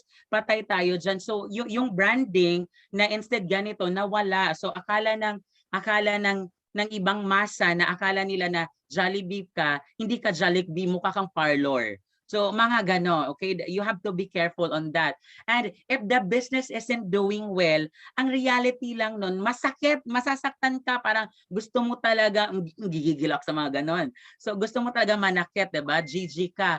Pero you have this option, you can retransfer the card. Kung hindi ka naging successful once, twice, baka sa on the third attempt na i-transfer mo from different places, maging successful ka. Nangyari kasi to sa ibang friends namin na nag-franchise sila, hindi doing well just because the location hindi talaga ganun kaganda.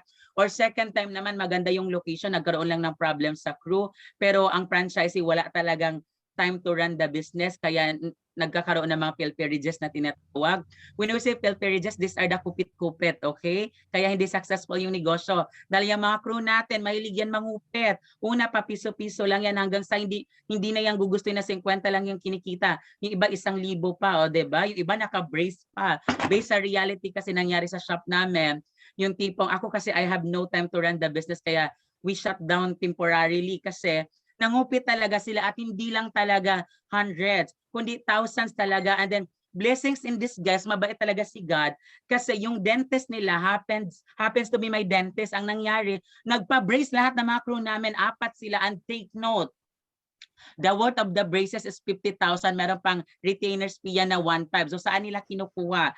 I'm not discriminating because empleyado din naman ako. It's just that talaga, we give everything to our employees just because we have this experience na ayaw namin pagmalupitan ng mga owners namin na ito yung performance binigay namin pero yung salary namin ito lang, karampot lang. So we don't want that kasi to happen to our employees. That's why we give them everything we need. Kaya yun yung mga reasons kung bakit hindi naging successful yung business. Okay, so thank you. Napaka-straightforward ko yata, oh my God. Nakalimutan ko webinar pala to. Hashtag real talk tayo, Sir Joey. And thank you very much for that wonderful answer. No, it's okay. It's okay. Let's proceed the next question from Arlene Obeñana, section 47. Sabi niya po is, what are the possible problem arise between franchisor and franchisee? I think ako naman. Question. Miss Bella. What is common naman to any kind of relationship, diba, is the argument. And what I said nga is, for the franchisor, what you have to be able to do is make the best decisions for the business. That's why the franchisees can trust you, no, yung in your decision making. So whether you're a Mr. Donut brand na ganyan nakalaki, or someone small na starting franchise or brand, it's really important na as a franchisor you really give your best business skills, no, and strategy to really make the brand work, make your franchisee successful. So ang nangyayari minsan lang, yun nga, meron tayong very active na mga franchisees na skeptical with the decisions that are being made. May ginawang product, parang sa kanila hindi mabebenta yan. So ganun, no, that really happens when the trust is not there. So I guess I'm not gonna elaborate with the pointers of how the argument work, pero if the trust is lost between the franchisee and the franchisor, yun na yung start ng maraming problema. Additional for I would like to add, ano ba siya? Pag matigas yung ulo nung nag-franchise. Saan to sometimes there are franchisees na yung parang ano siya, mas matalino pa sa franchisor. So ano naman siya, let's think of it, let's look at it on an objective manner. Kasi syempre, of course, nag-franchise ka eh. So when you franchise, you should be willing to follow a certain set of systems, no? And then rules and regulations. Yes, correct, yung rules and regulations. Pero syempre, hindi natin dinidiscount yung fact na lalo na kapag nasa provinces, di ba? Nasa provinces or other areas, that you also know, no, yung local environment or community mo. Okay? So sometimes meron tayong mga policies or procedures na hindi natin susundin or hindi sinusunod ng franchisor kasi ini-insist niya ganito yung dapat gawin. So yun yung usual or common, no? Meron siyang gustong i-insist na gawin Or for example, sa marketing, ganyan. Ito yung endorser. Hindi pala siya fan nun. So ayaw niya yun. Mga ganyan. So, and at the same time, anything of course that affects profitability of the franchisees, kagaya nito, di ba? Meron tayong minimum requirement for protocols. COVID shield or the screen, alcohol, di ba? Kailangan yan. And then the signages. But sa mga franchisees kasi, yung una, parang they think that kakainin na niyan yung profitability ko. Pwede bang plastic cover na lang? Ganyan. Pwede bang wala na lang yung alcohol sa customer? Yung mga ganon. So things like that. But at the end of the day, you just have to sort things out. And remember, pagka kayo ay kayo kasi mga entrepreneurs kaya nga ang joke nila pag entrep students daw, hindi daw yan masyadong magsasucceed sa franchising kasi i-insist nyo daw yung gusto ninyo because you're creative individuals, no? Sometimes there came a point na I think I'm all 2 years it's my second year in franchising. Sabi nung isang director sa business performance department namin who studied in Ateneo, pag mga entrepreneurship students, matigas daw ulo niyan, tsaka very creative.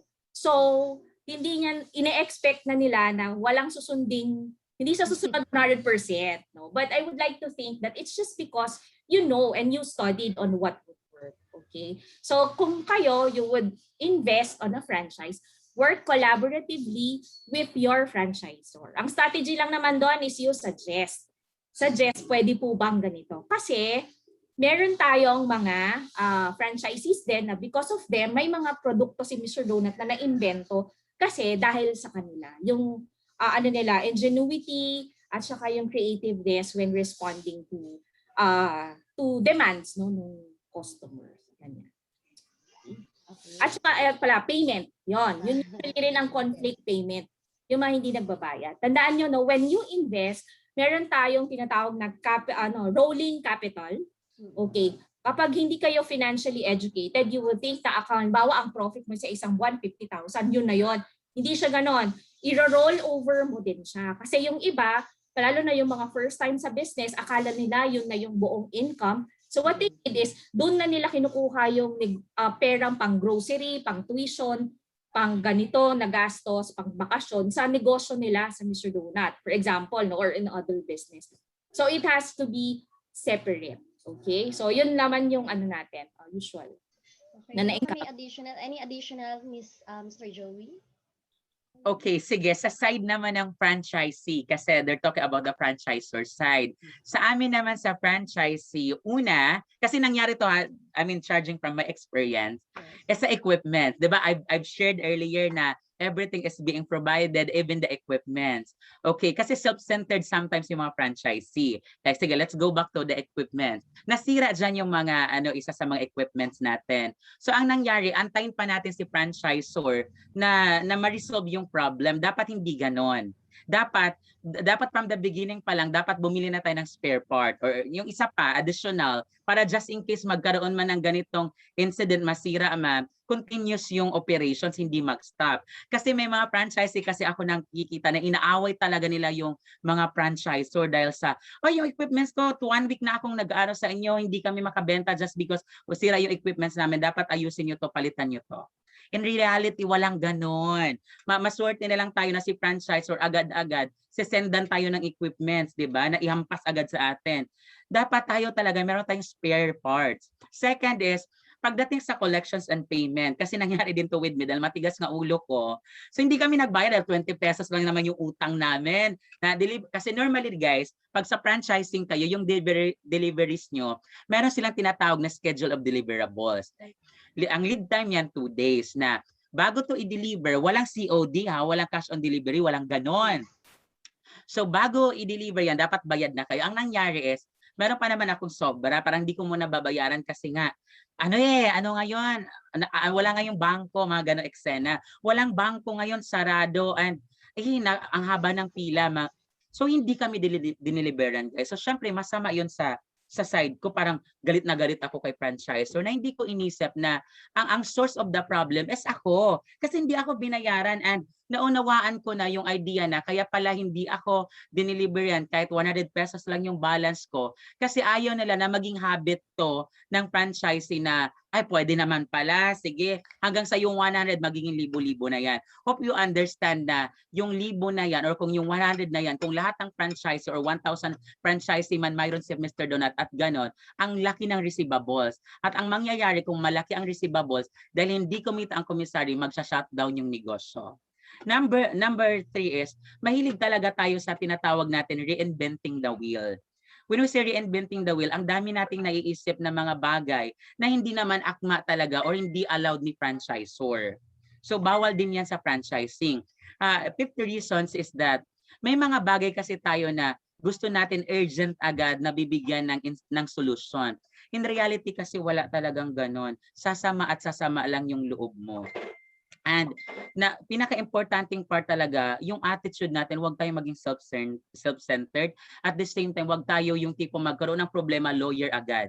Ang daming ganon, lalo itong mga hindi ko sinasabi, ito yung mga nasa maralitang Pilipino na medyo nakaluwang-luwang na sa buhay, after nung nandun na sa level ng nakaluwang-luwang na, nag-a-attitude na, nagpapa-lawyer agad.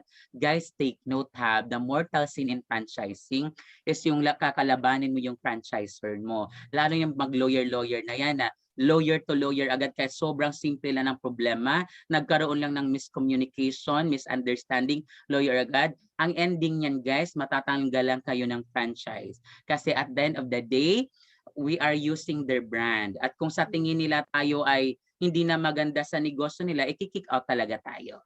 Okay, so that's the reasons why kung bakit nagkakaroon ng misunderstanding or communication yung franchisors and then the franchisee. Okay, thank you so much. Thank you. Sana nasagot yung question na kay Arlene Obanyana.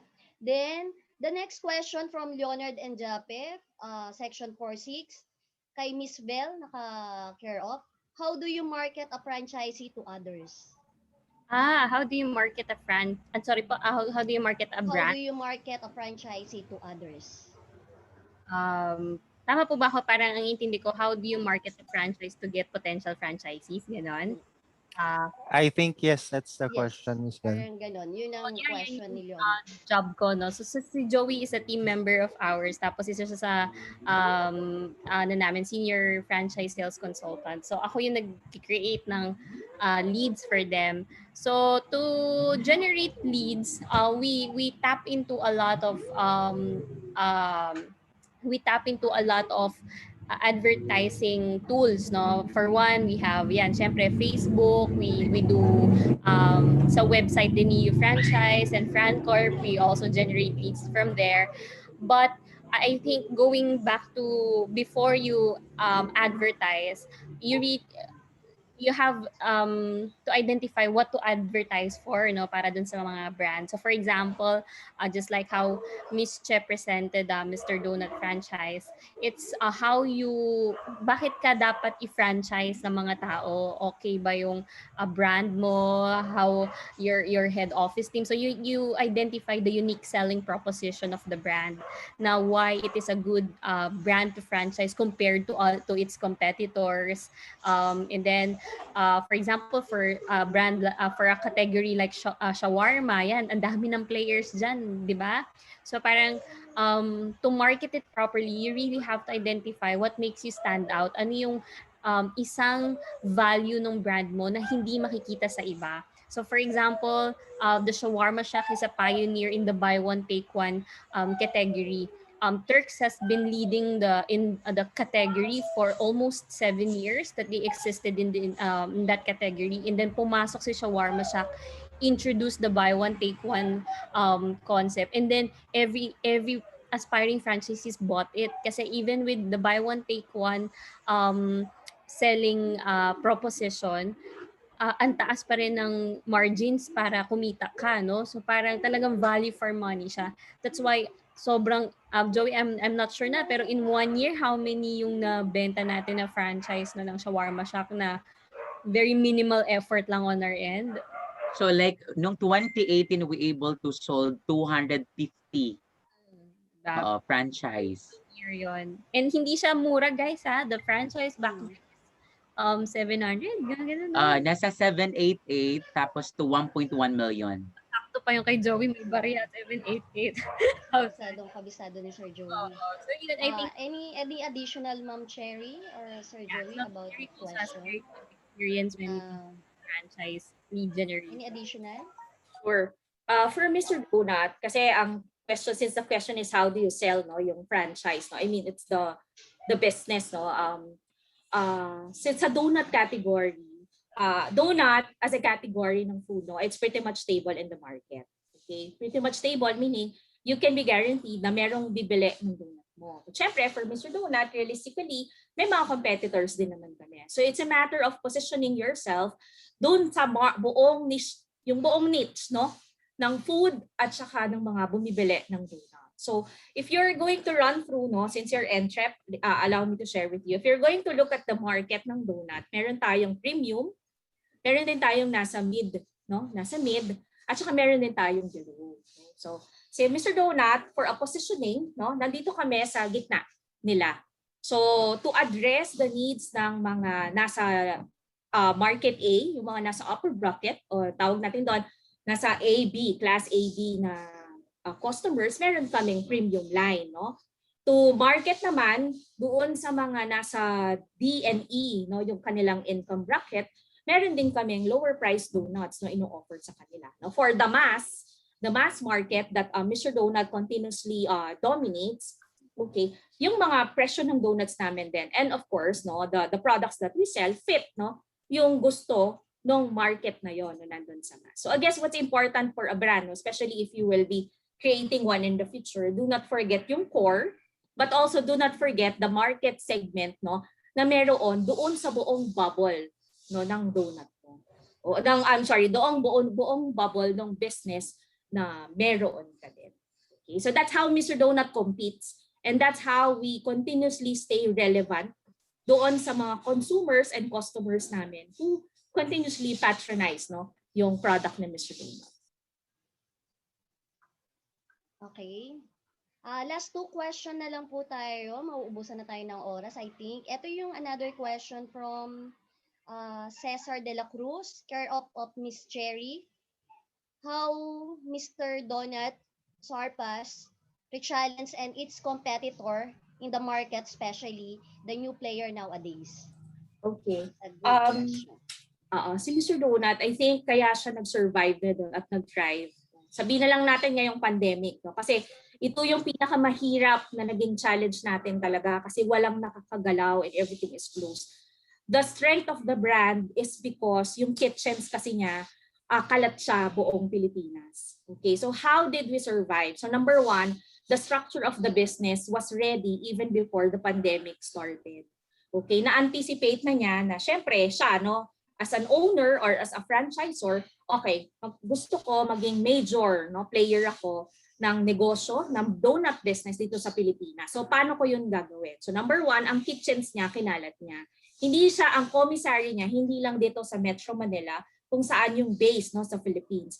Pero meron tayo sa Isabela hanggang sa Zamboanga. So it reaches out even to Kalinga, Apayao, and until kahit sa Basilan, no, we can reach applicants and customers. So ganun niya pinosesyon, no, yung kanyang business. So kahit na nagka-pandemic na bawal mag-sale, bawal mag-ship, no, buo yung negosyo namin nagtutuloy-tuloy siya. So that's the first one. In terms of business structure, ready siya. Second, no, nag-pivot. Okay, it welcomed new ways of doing things. Kung halimbawa, hindi kami nag-pivot, hindi, bawal kayo mag-online kasi ganito lang siya.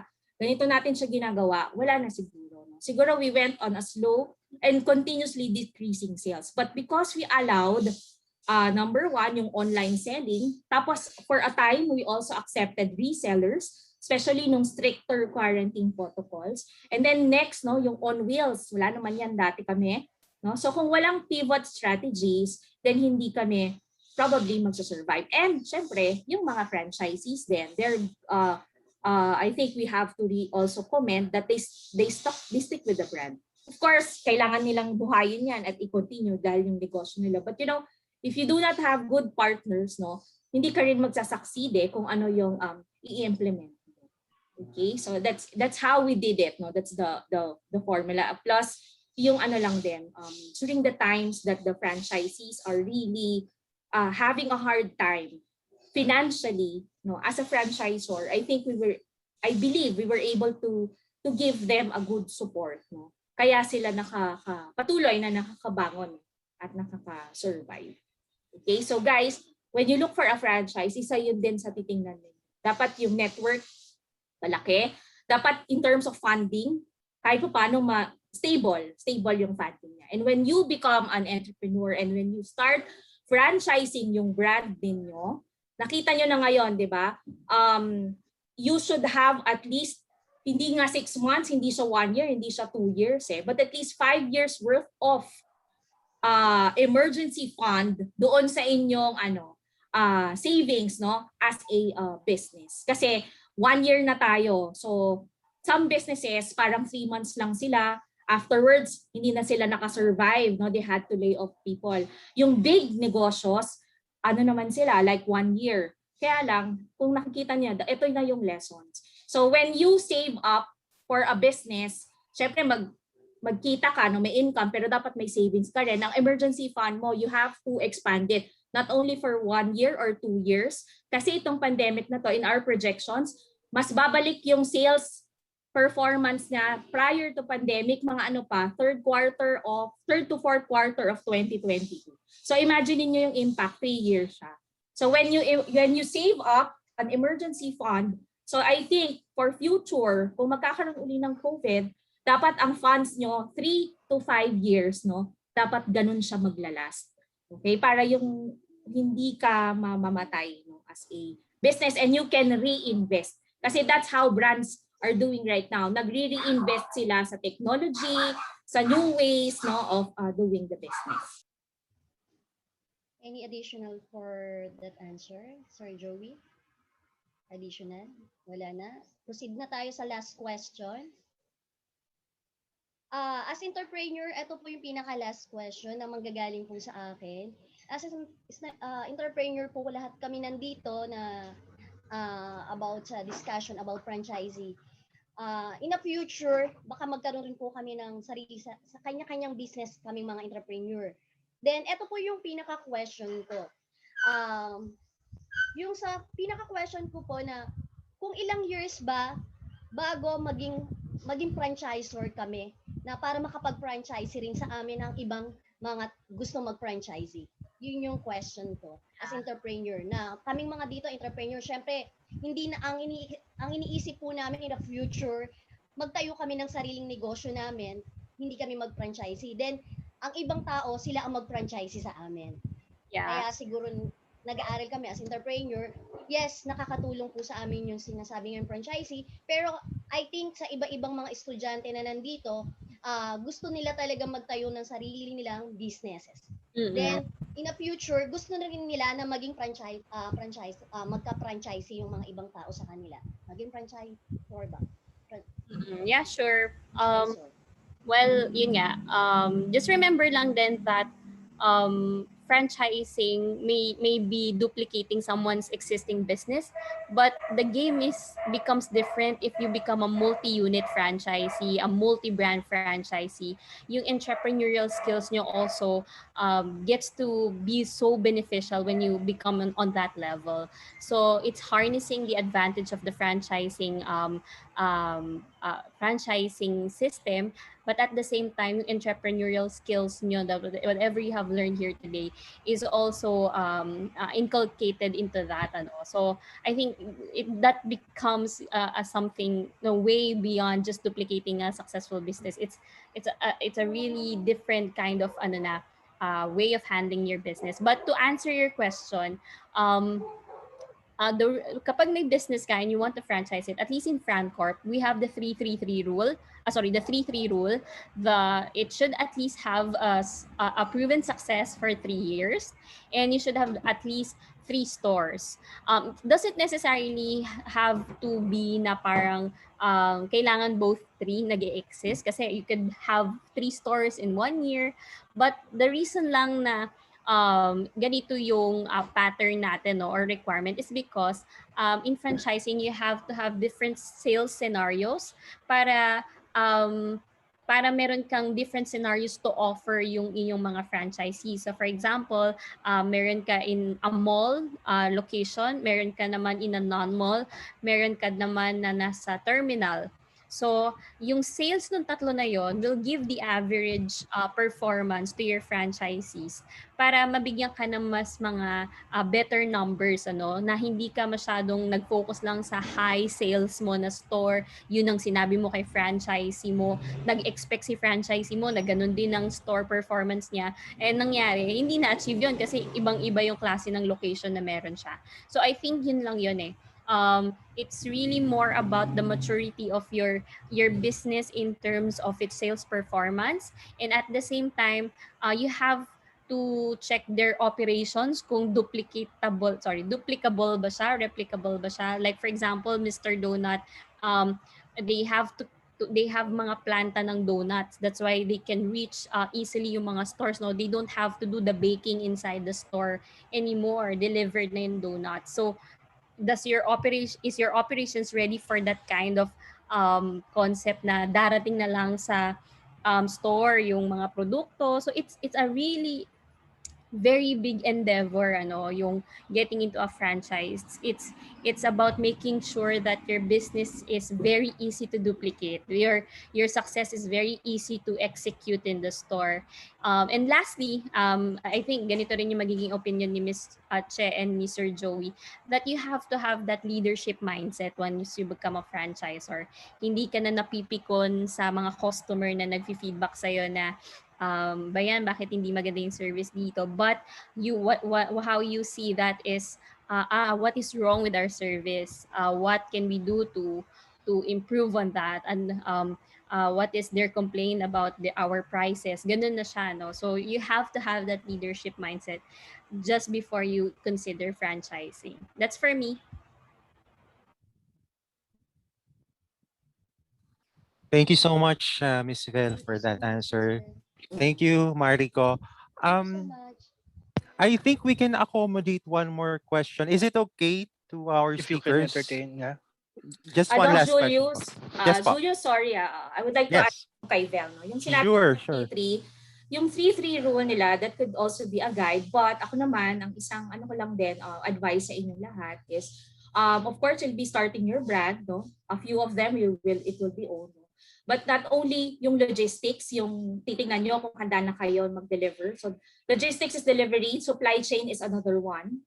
Meaning dapat should be able to at least support yung needs ng business mo. Hindi dapat day by day, ha. Like kunwari, kami pag nag-order kami ng stocks, good yan for X number of years, yung mga ganun siya. Kasi ano yan it will always include price, cost, etc., etc. But I think the more important is you need to protect yung business na binuo mo. Bakit ko siya sinasabi that you need to protect? Yung business mo ba, coming from sinabi ni Vel, no, it's something that can easily be duplicated. Okay? Example, case study, I would like to share with you, salon.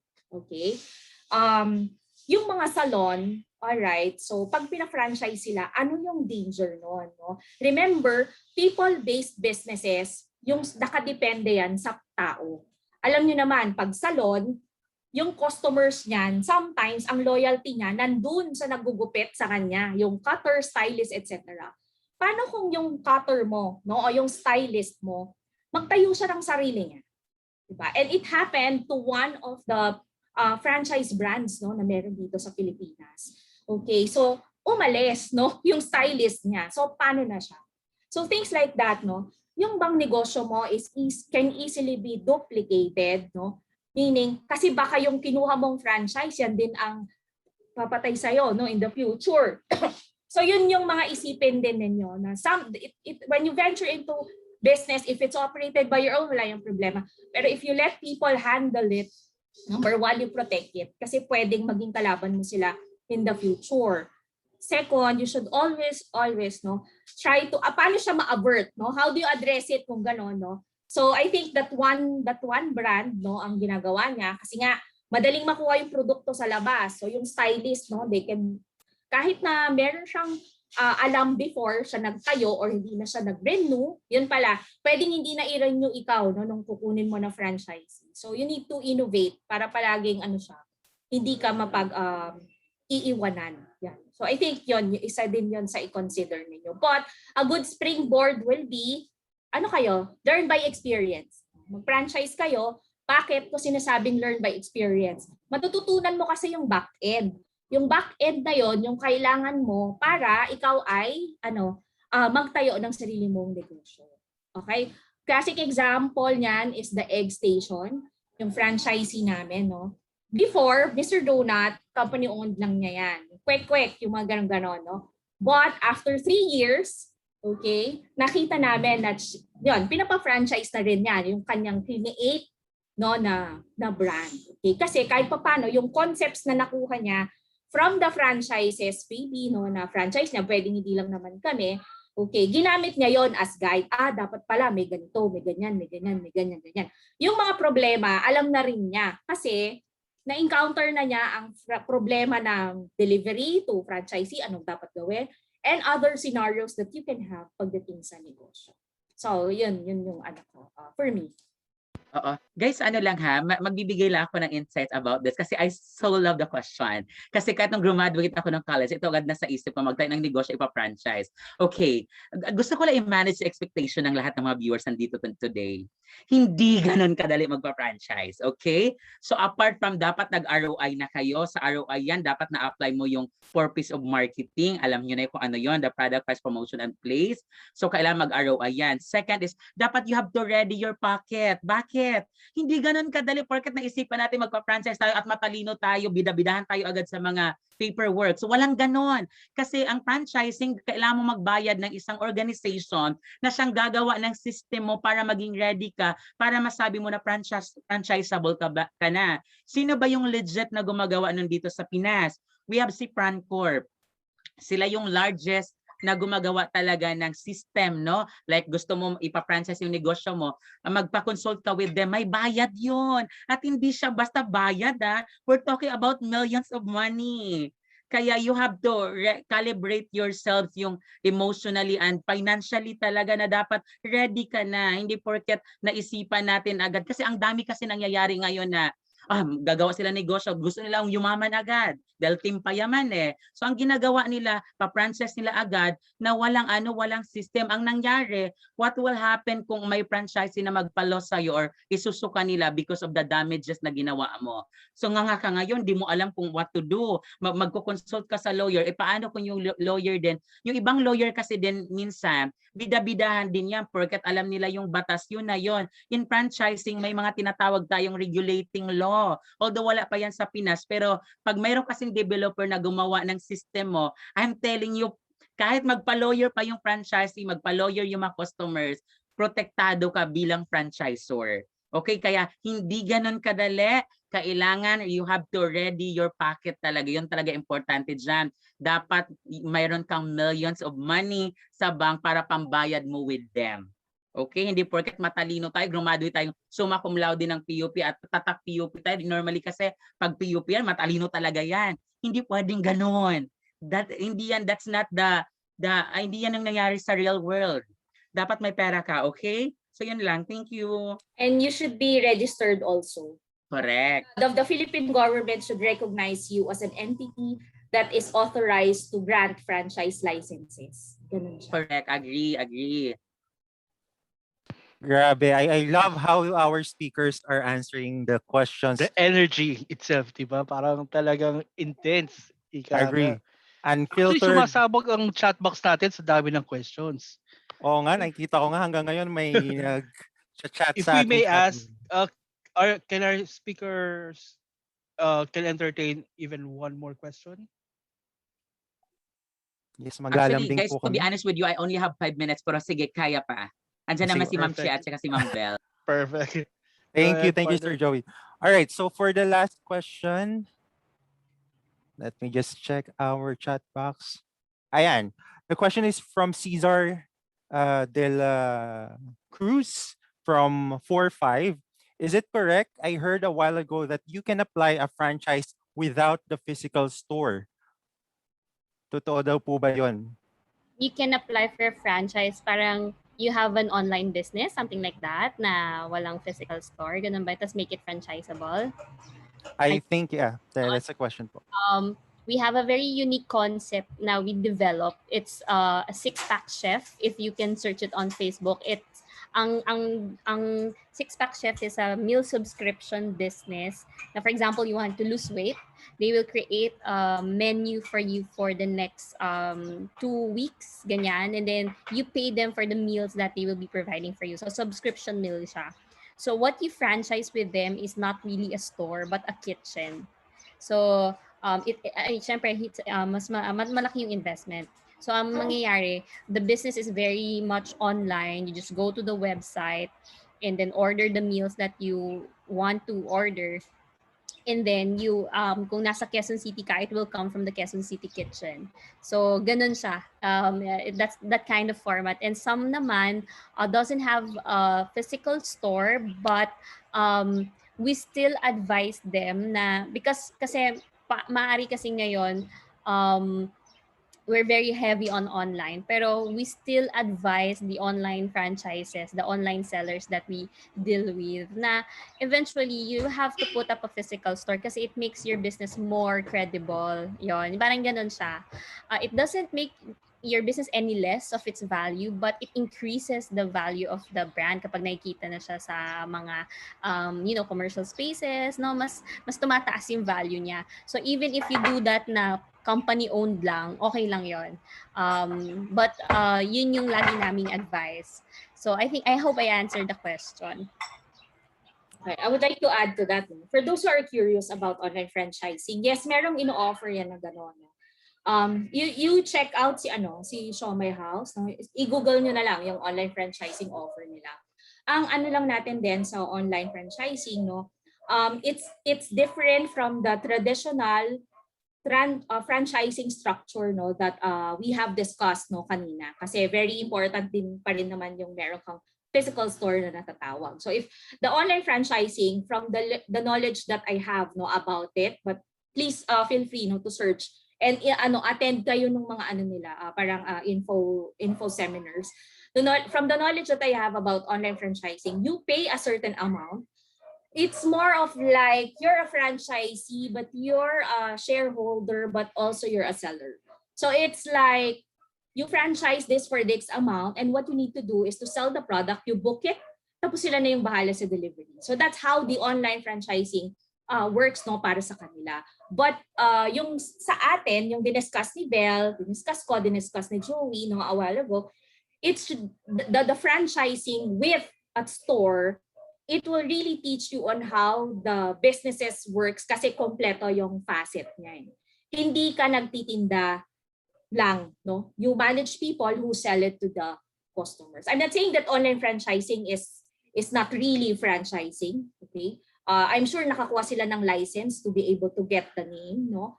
But the research on that. But to answer your question, yes, pwede ka mag-franchise online, walang physical store. But to me, how it works, okay, bayad ka ng amount, like I think it's around 15,000 something. Tapos ang gagawin mo lang, mag-book ka ng order, mag-book ka ng ganon. So if that's your idea of franchising, tapos mag-earn ka na through that, then go with it if that's what you like. But if your idea of franchising, yung gusto mo is, I have a real business to manage, same with yung sinabi ni Miss Marites kanina na in the future, ito yung pangarap ko, then yung insights na na-share sa inyo ngayon, this is how franchising structure works, no? Not only in the Philippines, but outside the country. Ganito siya. All right. Sir Joey, do you have anything to add po? Okay, actually the questions hindi siya ganun ka with me, relevant with me kasi in such a way na I'm not a believer kasi of that kind of franchise. Kasi if you are going to ask me is it me as a franchisee, okay lang ba mag-franchise ng mga online lang? No for me. Kasi mas gusto ko pa rin yung may physical store. Why? Kasi siguro something na, well, sige ganito lang. When you go to a franchising, that's something that you wanna love, something that you wanna fight for. And kung ikaw yung tipo ng tao, busy ka, then go for the online something na franchise. Kasi nga, busy kang tao and kung introvert ka, bagay sa'yo yon. Ako kasi yung tipo ng tao na extrovert, yung tipong gusto ko talaga may physical store para in the future, this is something na I can say na, oh, this is my business, something na proud ako ipagmalaki to the world na this is my business. Pero kung ako talaga as a piece of advice, when you go to franchising, better sana if meron talaga physical store. Kasi again, yung market kasi natin nag-iba-iba. Hindi forever gano'n na lang tayo for online lang tayo. Something na dapat nakikita din nila talaga. And always remember at this stage, at this era, ang ating market are the millennials. And take note, guys, these millennials or tayo na mga millennials, mahilag tayo sa shop na Instagrammable. Kasi something na pinupost natin, yung tipong kahit ang ininom lang natin, coffee na tagbe-20 lang, basta sa social tayo na shop, post agad. So, yun ang maano ko talaga during this time na ang market natin are changing ngayon. Mga millennial market, gusto talaga ng mga yan, may physical outlets. And mas nakikita ko na chances of the success is mas mataas just because pwede mo siya i-promote online para mas lalong lumawak yung networking or yung market mo. At the same time, you know, yung mga millennials nga nandun sila, they join together. Parang sometimes nagre-recruit pa yan ng mga friends. No, dito tayo kahit tambay-tambay lang pero mahalaga nakabili.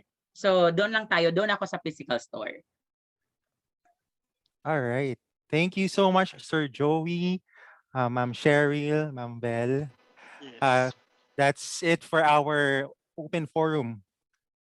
All right. So at this point, we would like to call on our course specialist. Bitin. I know, bitin yan. Dahil pa nating questions. All right. So we would like to call on our professor, the director of Institute of Open and Distance Education, Program Chair, Master in Education Management, Dr. Rosemary Beth Dizon, for the awarding of the certificates. Over to you, Ma'am Dizon. Yes, thanks so much. So I really did enjoy listening to our speakers.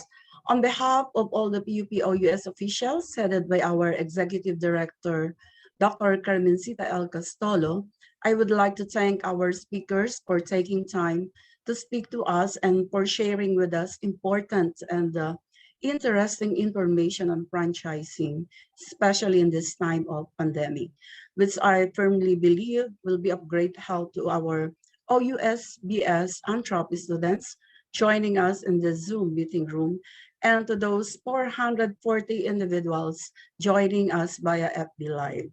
So allow me to present the certificate.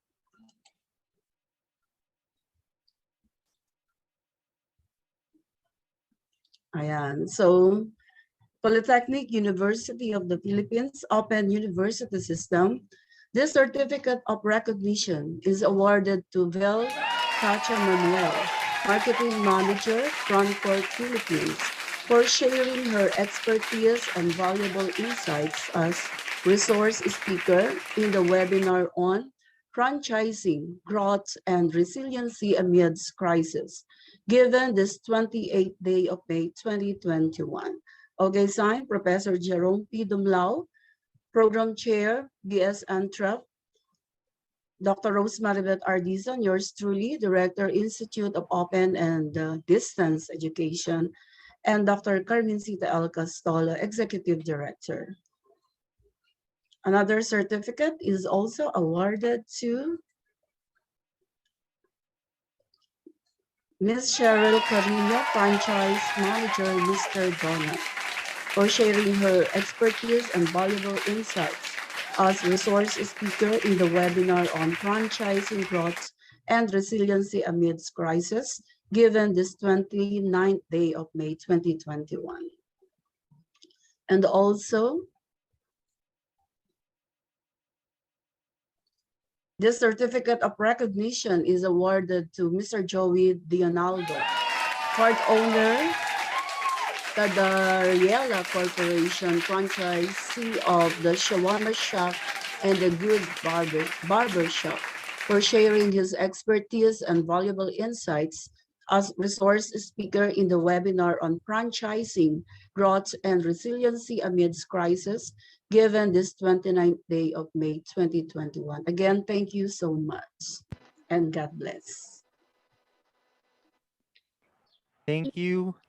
Very much. Thank you Can po. can we have a quick photo op po with the speakers?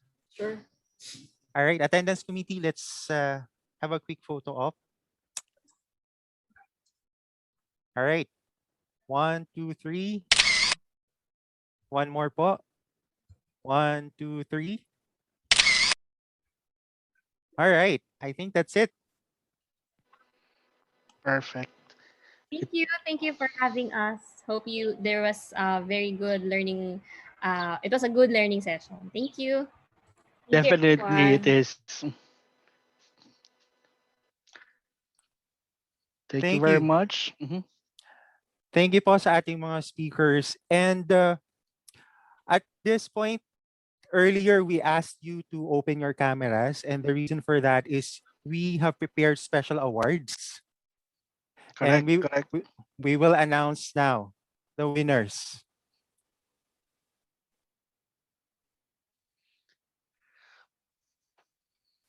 All right. Ito na guys, ng ating mga special awardees.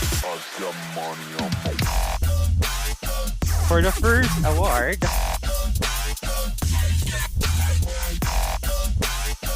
Early Bird Award. Yes, partner, go ahead. Early Bird Award goes to Maria Ida Escor. Congratulations. Next award is Boom Gising Award. Boom Gising Award goes to May Rochelle Quincerta of 4-5. Congratulations. And Woke Up Like This goes to DM Master. Congratulations. Congratulations, sir. Giting Tagumpay goes to Maria Shida Escor. Congratulations. And our Busog awardee goes to Cesar de la Cruz. All right.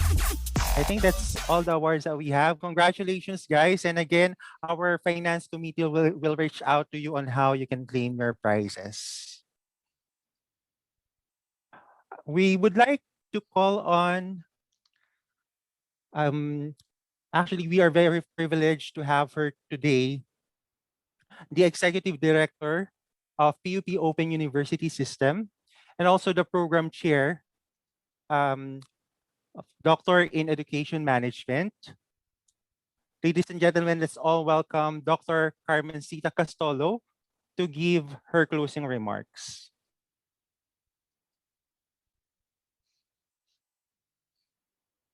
Over to you, Dr. Castolo. Thank you very much, Julius and Edward. And good morning to everyone. To our entrepreneurship program chair, Dr. Jaden Lau, I don't know if he's still around. And of course, your professor or course specialist in the subject. And the IOD director and the Master in Education Management program chair, Dr. Rosemary Beth Dizon. And of course, yung bida po sa umagang ito, no? Ang ating pong mga mag-aaral, our dear students from the entrepreneurial course. Magandang umaga po sa inyong lahat. On behalf of the Institute of Open and Distance Education Administrators, of course headed by no less than Dr. Dizon, and the entire Open University system, we thank you, our dear entrepreneurship students, for this webinar on franchising, growth, and resiliency amidst the pandemic. This webinar is indeed a welcome activity in the program, since we also need to hear the experts and the practitioners speak before all of you, and this is what you need to understand better and appreciate more the field where you are today and in the future. This is actually what we call the alternative classroom learning experience, which I introduce to all our OUS or Open University System for specialists in all the programs, both in the undergraduate and graduate programs. And I thank, of course, no less than Dr. Dizon She's very supportive of this very meaningful and very fruitful strategy in teaching the courses in entrepreneurial management for their consistent, no, for her consistent and for the other course specialists consistency, no, responding to this mode of classroom delivery. Of course, to the organizers, thank you for assisting Dr. Dison for this very organized webinar, which is actually intended for all of you. Thank you to the participants for your patience and active presence in this activity. Your persistence to follow up on my answer po, no, if I could join you today, is a very good indication of your dedication and hard work, not only in your studies, but likewise, I think, no, even in your career.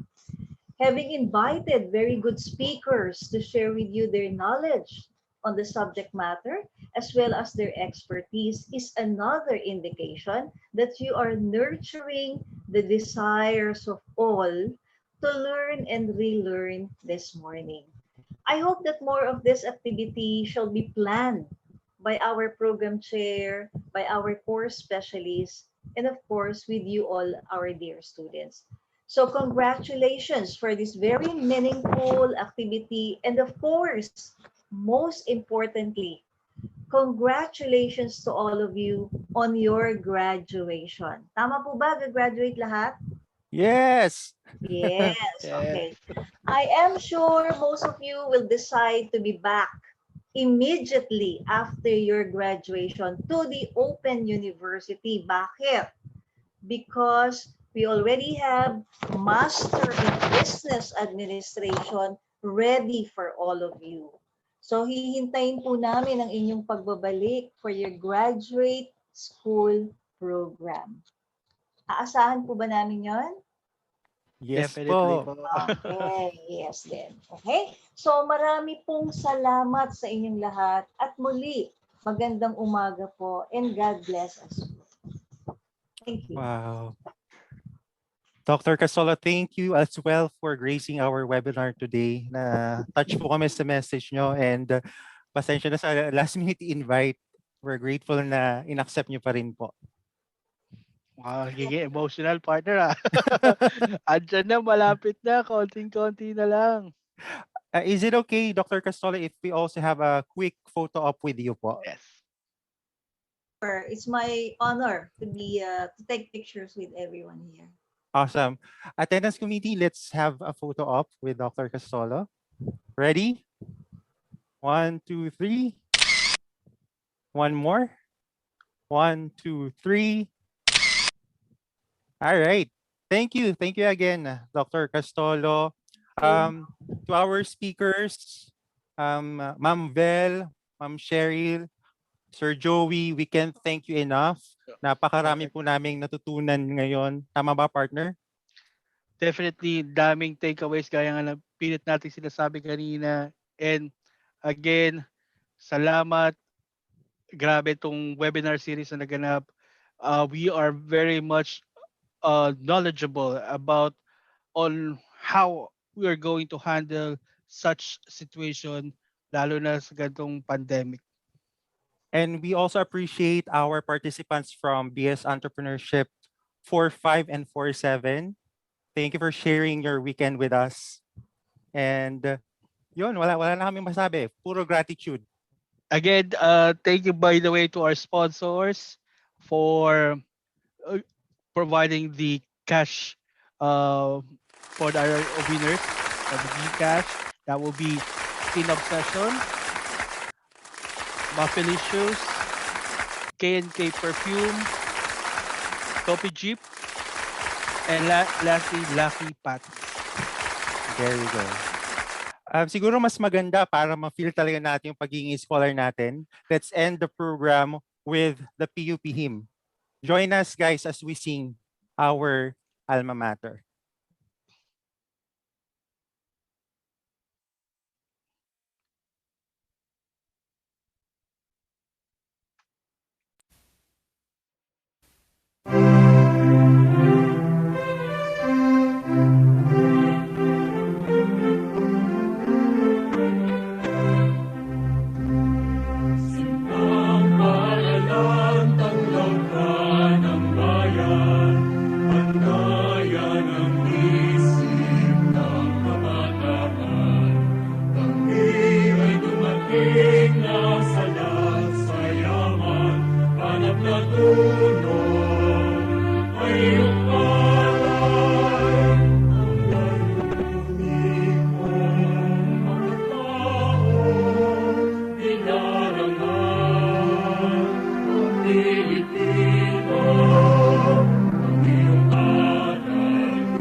Thank you, Thank guys. you. Thank you Thank you all so much, for all. attending. Have a That's great it. weekend, guys. Have a great rest of your day. Bye. Oh. Congrats, BS Entrepreneur 6. Sir Sam, sa ating magagaling na MCs, sa ating mga magagaling na speakers. Thank you to Dr. Castolo. Thank you sa BS Antra 4.5 and 4.7. Ang galing talaga ng ating webinar series. No? Ang daming natutunan. Keep up the good work. Pwedeng-pwede na talaga kayong mag-organize ng mga webinars. Ang galing. Thank you po, ma'am. Thank you, Prof. That's it, guys. Enjoy your lunch. See you all Bye. soon. Konti na lang, graduate tayo. Konting kembot na lang. Correct. Yung OJT nyo raw, may pinapapil upan yata sa inyo. Nabigay na ba sa inyo? Yes, we'll have a meeting po after this with Press Sam po. Okay, thank Thank you. you. Thank you, Dr. Thank you po, Castolo. Ma'am Castolo. Thanks, everyone. God bless. Nice. Keep safe. Thank you po.